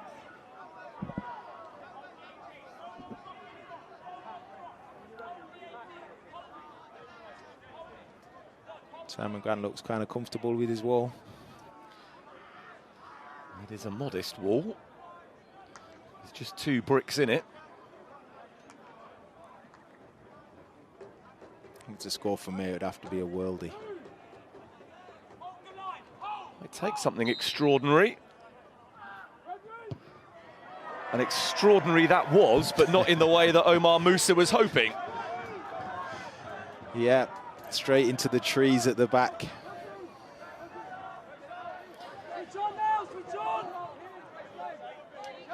Well, I'm not sure whether he's an arborist, but he was certainly looking to do some damage to this picturesque tree-lined stadium in Sandhurst Memorial Park. Very nice setting for live FA Cup football for you this afternoon, but it is a game that is now starting to feel like it's very much in the needs a goal territory with 72 minutes played. I think there'll be an onrush of young people rushing behind to try and get that ball out of the trees, take it as a souvenir. I know any club worth its salt at this level has got some willing youngsters who are detailed to make sure balls are retrieved, and a little bit of pocket money in return for that.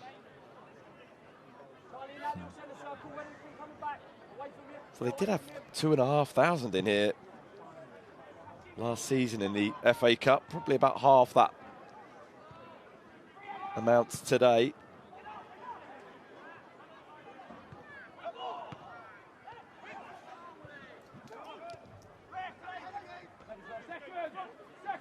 A home tie in the first round proper of the FA Cup would certainly bring a few casuals back through the gates. I think, as you spoke about before, Stephen, the longer this goes on, the more Dagenham will get nervous and start changing their style of play, just turning it in behind. And Bracknell will be incentivised to create one or two more chances. Bracknell side, there's won 3 of the last 5 in all competitions.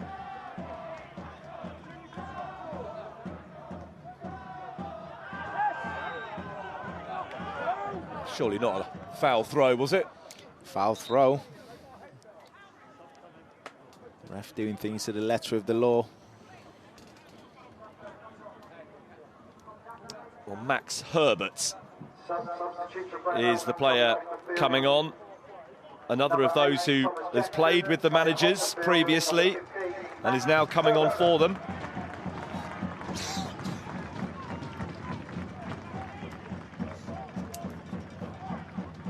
He is the club captain, Max Herbert, one of the longest serving players here.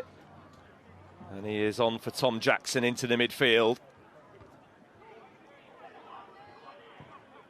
You're looking at that experience now to try and guide you through the final 15 minutes plus whatever time's added on at the end. Try and organise when players around you are getting a little bit tired. Musa for Hesenthaler. He returns the pass from where it came. Oh, really nice stuff. Grant down to make the save, just as it looked like the daggers might be through. Again, as the ball's cleared, they're solely relying on Jordan Esprit. It's Grant helping it further wide. Leg. Throw into the home side.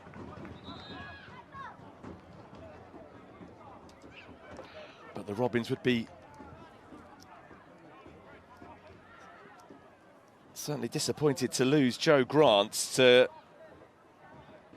an injury or cramp. That is something that they hope that he will recover quickly from. Just spoke about Max Herbert coming on and the weary legs that will be around him. Oh, good cross that. Esprit couldn't head it back towards the target. Just slightly out the reach of Esprit. He's done well to get ahead on it, but can't get any direction.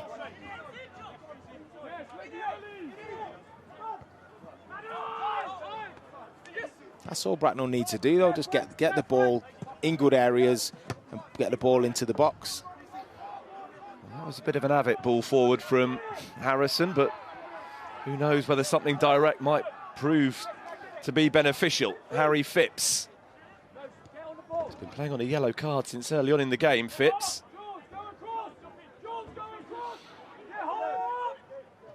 Had to carry the ball towards halfway unchallenged and into Bracknell territory.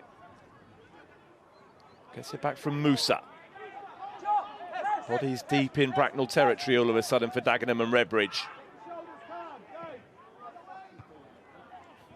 Headed away by Harrison. Musa couldn't bring the ball under his control, not under the pressure applied by Herbert. He's now chasing Musa back. Striding purposely forward. Finding Page.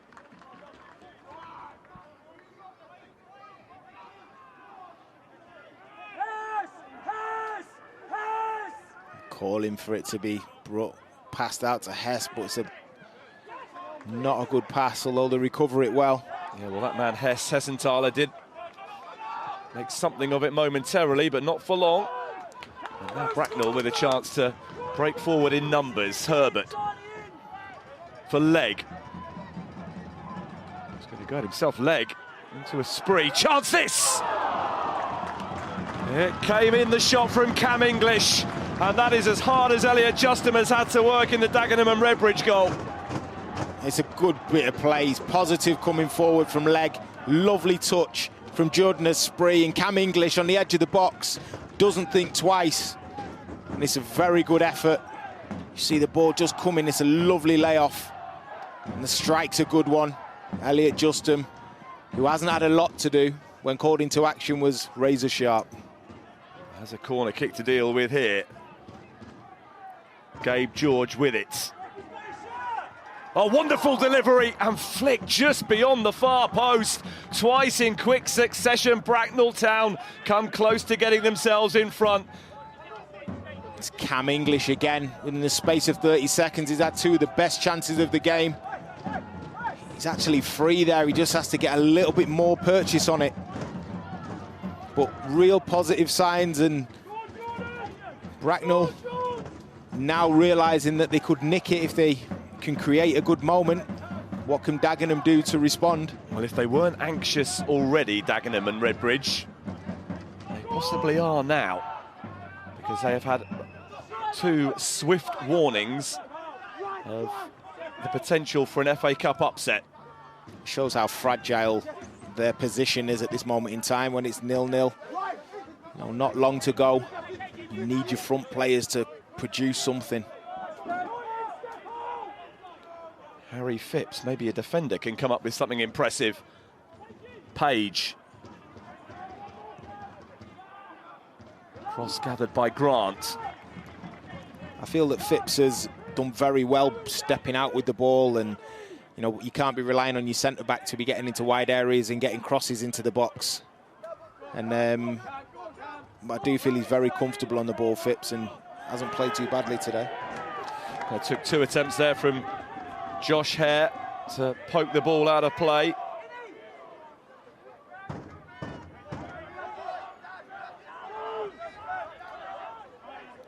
Knight gets it back from Lodge.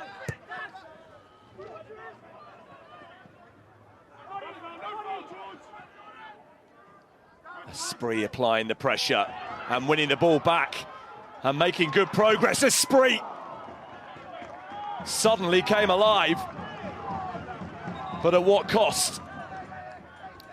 Bit of cramp there for Spree, but I love how direct he is. His first thought any given moment, wherever he is on the pitch, is can I get to the goal?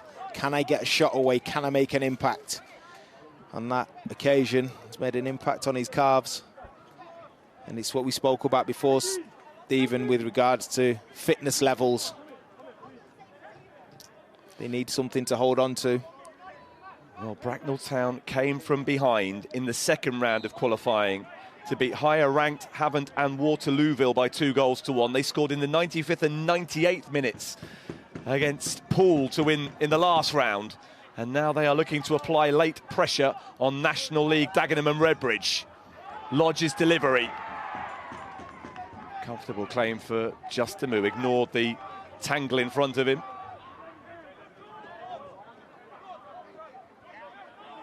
Team just shaking his head, Justin.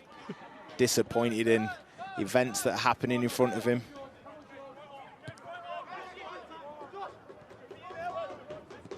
Musa.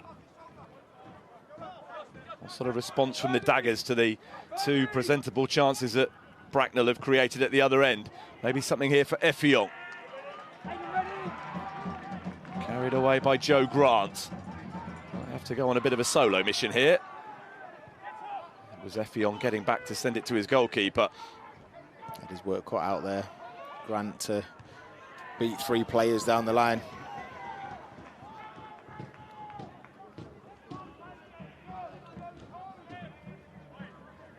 Just the one goal this season in the early stages of it in Effiong, for that health scare in the middle of August after a game. But just as he contributed 90 minutes on his return last weekend at Oldham, so he looks like he's going to go from the first whistle to the last today in the Dagenham and Redbridge cause. English for Herbert. Scoop forward by Lodge. Knight. And that will be a corner, flicked behind off the head of Aidan Francis-Clark. Simple and effective. Due to the weight on the ball, he has to do something with it, and it's difficult when you're stretching. And this is another good opportunity for Bracknell Town. Somebody block a man for his teammate or run across a defender, just something to make the difference. They have progressed in cups in each of their last 2 games, looking to make it 3 in a row. Corner goes deep. Herbert trying to keep it alive from a Bracknell point of view.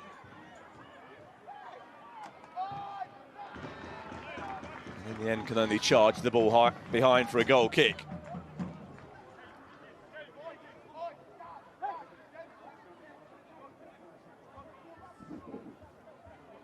It shows, even though these teams are only a couple of leagues apart, there's not much in it.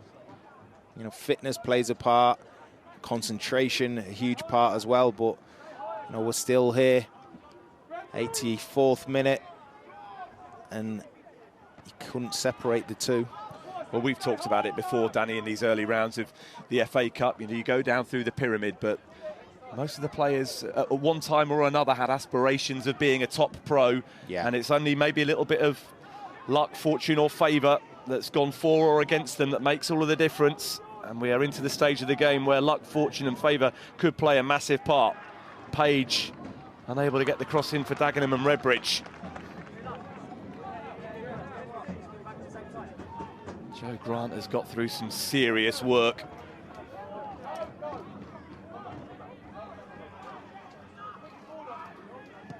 What an effort that is from distance.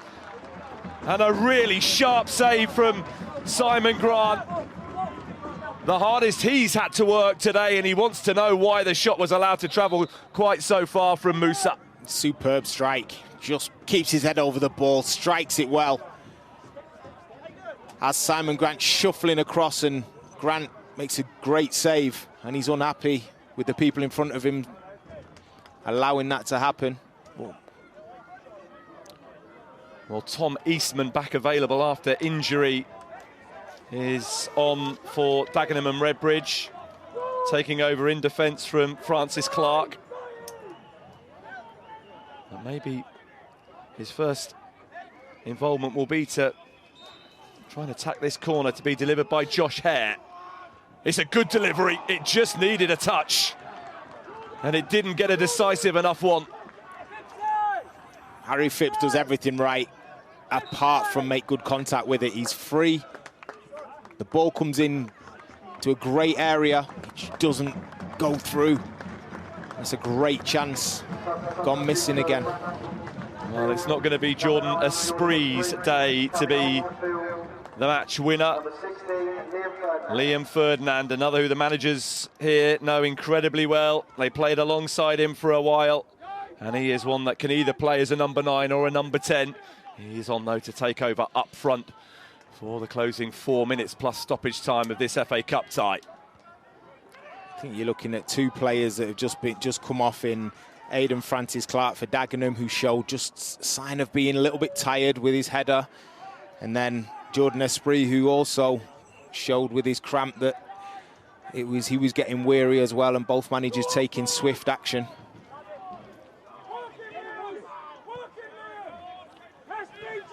It's Musa, who has come as close as anybody to scoring for the National League side. Claims of handball there, and it did look handball adjacent, but eventually the free kick is awarded for a pull of the shirt instead, as Josh Rees pleads his innocence. Spent 13 years with Arsenal, Josh Rees, coming through their academy, ended up at Nottingham Forest for a bit, joined Dagenham and Redbridge in July from Boreham Wood, who he reached the 5th round with a couple of years ago, wasn't it? Boreham Wood's memorable run in this competition.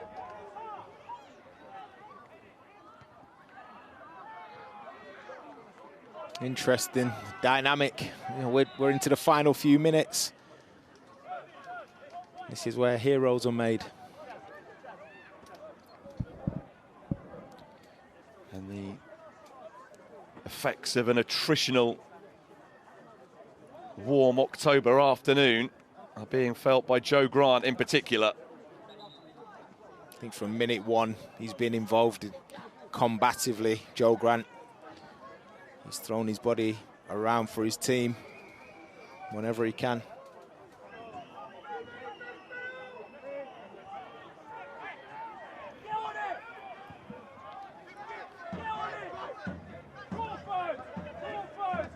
Dagenham bench shouting, get on it, you know, move the ball quickly. I feel that Moose has made a difference since he's come on. Yeah, but for that free kick that he sent into the trees, he's had a very positive influence on the game. He has. He's wanted the ball. He's been willing to do the other side of it as well.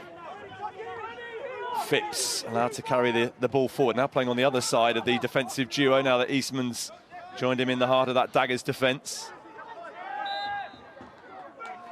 Reese penalised though. Knight winning the free kick. Really good play there from Knight. Just gets his body in, nips in front, gets his body in. Well, these two are now, Jamie McClurg and Carl Withers, are out the stage thinking, well, actually, do you know what? A replay at Victoria Park, that isn't a bad situation for us. Another little bit of money in the coffers. This FA Cup run has already earned them in excess of £11,000. There's another sizable chunk, nearly double their money by reaching the first round proper. That's not the kind of thing that the National League sides are thinking about. For Ben Strevens, it's about overcoming this first hurdle, getting through to the third round, facing a Premier League side, really offering yourself and your players the ultimate test of where they're at and what they are capable of. But that is a long, long way in the future for them at the moment, as they look to perhaps fight for another day in the fourth qualifying round. 30 seconds of the 90 minutes remaining. Still awaiting a goal that surely, if one came now, would decide the tie, although there is going to be a sizable chunk of stoppage time. We're hearing 7 minutes.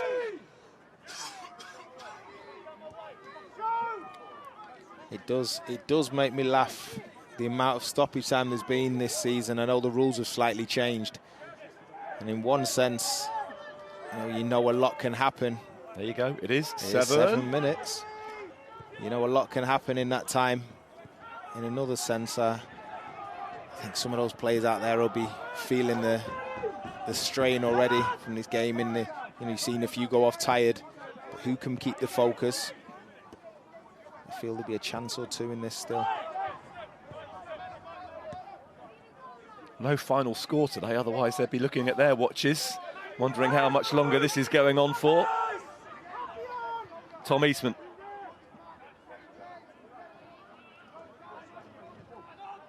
Musa. Herbert. Good looking ball forward for Liam Ferdinand to chase. He'll take the throw. It's a great ball actually, slip down the side of Ferdinand. Ferdinand just lacking the pace to get away, but does well enough to get a throw in deep in the attacking half. They need the ball in the box. Can they get it into feet and back and get across into the box? Well, captain Ashley Lodge to take the throw and get some decent distance on it. Helped on, and there was a bit of a scramble for a moment. It was the Daggers fan, Daryl Harrison, looking to make a name for himself. Cramp again. You see Elliot Legg's gone down.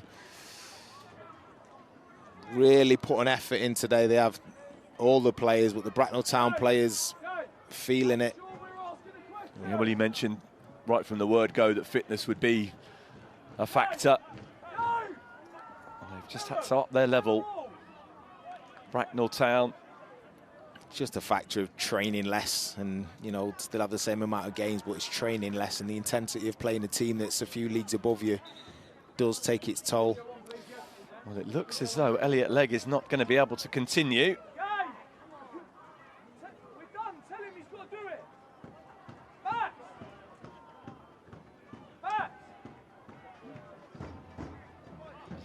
7 minutes of stoppage time is going to be elongated.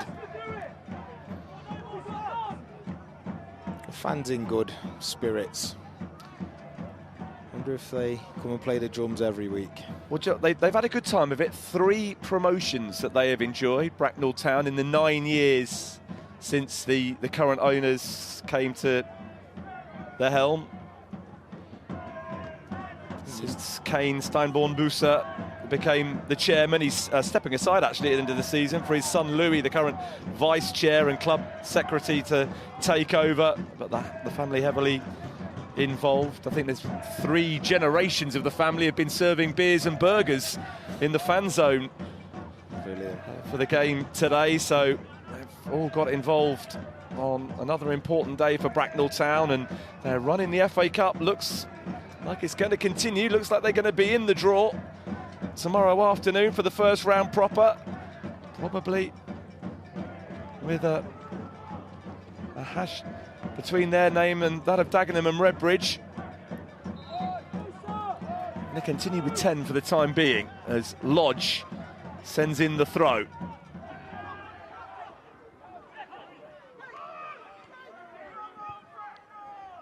George looking to pick a pass out wide. There wasn't a great angle to work with there. This is Joe Grant. Nicely done. And is this the moment? Glorious chance! That is taken by Cameron English. Utter jubilation. Bracknell Town of the 7th tier in front against National League Dagenham and Redbridge, deep in stoppage time.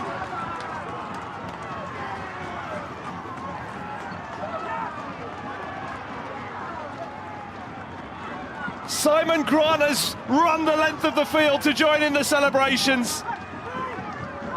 Unbelievable from Bracknell Town. We said it'd take one moment, and it's great play from Grant, and then Lodge, who just puts it across, and it's Cam English. Takes a second to compose himself and slots it in the net. And behind the goal, he celebrates with all the Bracknell Town fans. What a moment, 94th minute. And Cam English, who came on as a substitute, has made all the difference. His 3rd goal of the season is one that very probably now will go down in Bracknell Town folklore. Dagenham and Redbridge have 2 minutes plus a little bit more probably to save themselves from a cup upset. They'll be disappointed, Dagenham. But they haven't created enough in the final third, although they've had the better of the ball. And while you do that, you always run the risk of leaving the back door ajar. Hesenthaler. Hoisted away by Max Herbert. Well, they got it won in the 95th minute against Poole in the previous round. And they are well into the additional time again today, Bracknell Town, to get themselves in front. They've stayed in the game and they've gradually grown in confidence. And they are now the team in front. And for the 2nd season running, unprecedented in this side's history, they look like they're going to be in the first round proper of the FA Cup. Yeah, unbelievable. You know, they've hung in, they've been resilient at the back. From their point of view, you know, they've just needed that one chance to fall to them, and they've crafted it in injury time. Now have a minute or two to see it through. 30 seconds plus whatever. Referee Ruben Ricardo thinks he needs to add on for the injury that we had since coming into stoppage time. Hare back to his goalkeeper. You see Cam English running with all the energy now. His celebration was pretty cool. They've got some defending to do here. Harrison got a crucial touch there.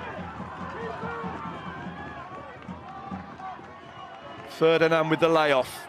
And now he goes for the return.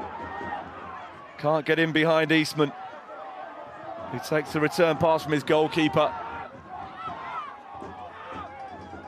We are beyond the 7 minutes. We are at the discretion of referee Ruben Ricardo, and that is exactly what Bracknell wanted to see. Their goalkeeper Simon Grant falling on the ball, and precious time ticks away off the clock. They've just hung in there, Bracknell. They've been sort of resourceful, industrious, but what matters is the scoreline.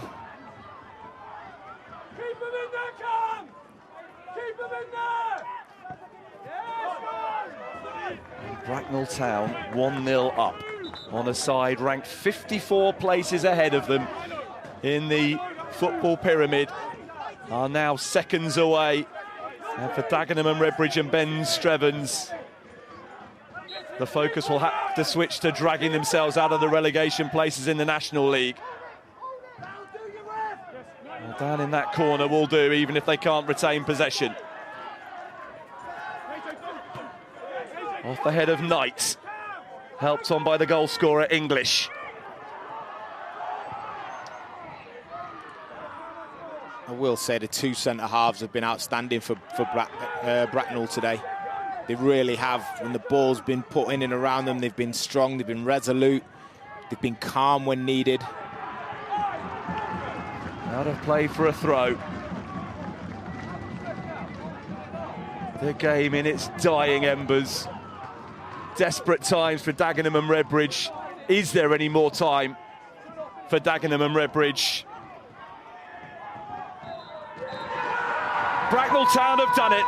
The Southern League Premier Division South side through to the first round proper of the FA Cup for a second season running. Cam English on as a substitute in the 4th minute of stoppage time, held his nerve, kept his composure, and now the celebrations can begin in earnest again. Bracknell Town writing their name into FA Cup folklore again, and they will have the opportunity to take on league opposition again. As for Dagenham and Redbridge at the National League, will they lose at the first FA Cup hurdle for them for the first time in 4 seasons? Their winless run is extended to 9, but the focus very much on the side from the 7th tier, who have done the improbable once more. A 4th victory for them in this season's FA Cup. Boy, was it hard-earned. Boy, did they have to dig deep, and boy, when the moment came right at the very end, did Cam English take it. It has finished at Bottom Meadow in Sandhurst. Bracknell Town 1, Dagenham and Redbridge 0.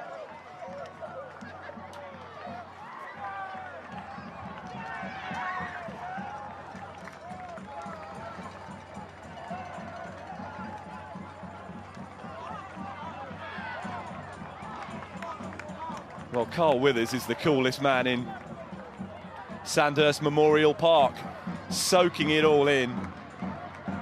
It doesn't matter, Danny Webber, whether or not they deserve it, they've won it. But boy, did they come up with a tactical plan today against a superior side. And it is all about those big moments being taken when they come. It is. And, you know, for moments during the game, we were looking at who's going to make the difference. You know, we got to an hour mark and we thought, is the manager or either manager going to make a substitution that might be the difference maker? And that's exactly what Carl Withers and Jamie Leclerc did. They took off Nana Owusu. Cam English came on. He was bright. He had a shot from the edge of the box. From the resulting corner, he had a header, and he always looked like he wanted to get in and get himself a goal. And then deep into stoppage time, he takes the ball, shows the composer just to control it and slot it past, and he is the hero for Bracknell Town, and he'll have a great evening, I'm sure, celebrating with his teammates and others in and around Bracknell tonight, and well deserved. And that man there, Joe Grant, ran his socks off and you can see a little leg just behind him who got cramp earlier on, just showing how hard work it is. But they've left it all out on the field, and superb from Bracknell Town. Yep, soak it up, Cam English. Enjoy the moment. Not often you get, if you play your football at this level, down in the 7th tier, that you get to be the player that gets the FA Cup headlines, as he will be getting, and who knows what they might be capable of, having reached a playoff final last season as well as the FA Cup first round. They have dug deep and they are finding a way to get games won late in the contest. There's real resolve, determination, and they are going to get another weekend at the beginning of November off from league duty as they take their part in the first round of the FA Cup. Brilliant stuff for Bracknell Town.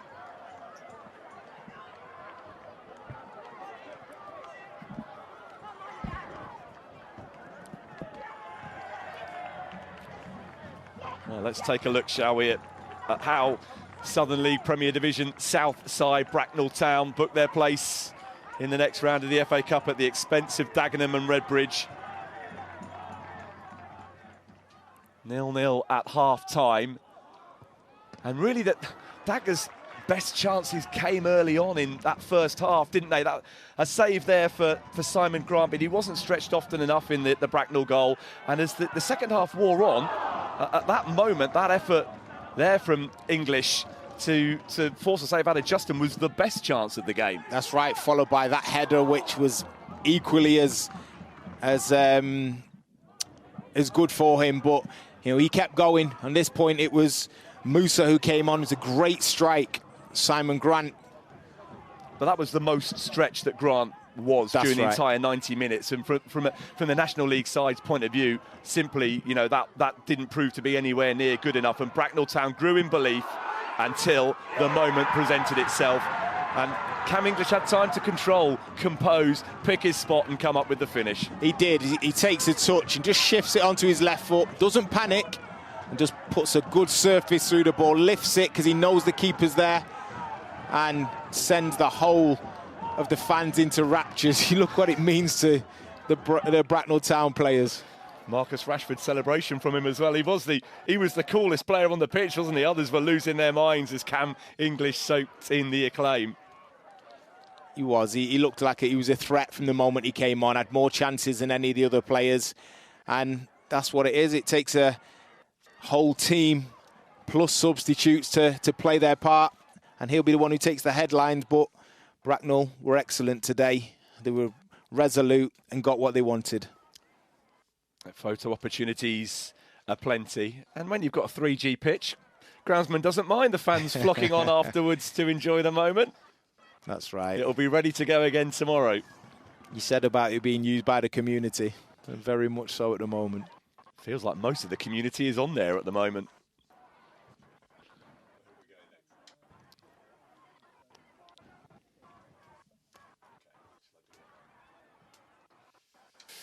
So, Bracknell Town are into the draw. Who else? Plenty more ties still to come across this weekend. 31 more, in fact, to decide the makeup of the first round proper, where the League One and League Two teams join the competition. The draw is tomorrow. We will have live action for you and highlights from the first round proper from Saturday the 4th of November.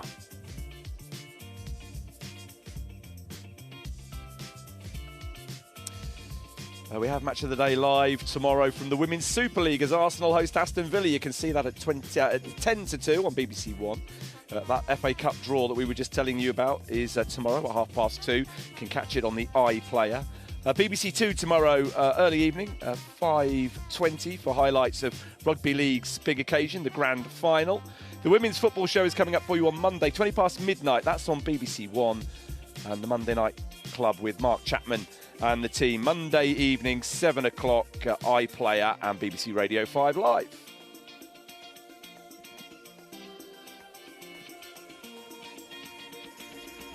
Well, we got the cup upset that we thought might be possible. We had to wait and wait and wait for the moment, but it was finally delivered by Cam English in the 94th minute. Bracknell Town are through at the expense of Dagenham and Redbridge. From Danny Webber and from me, Stephen Wyeth. Enjoy the rest of your weekend. Goodbye.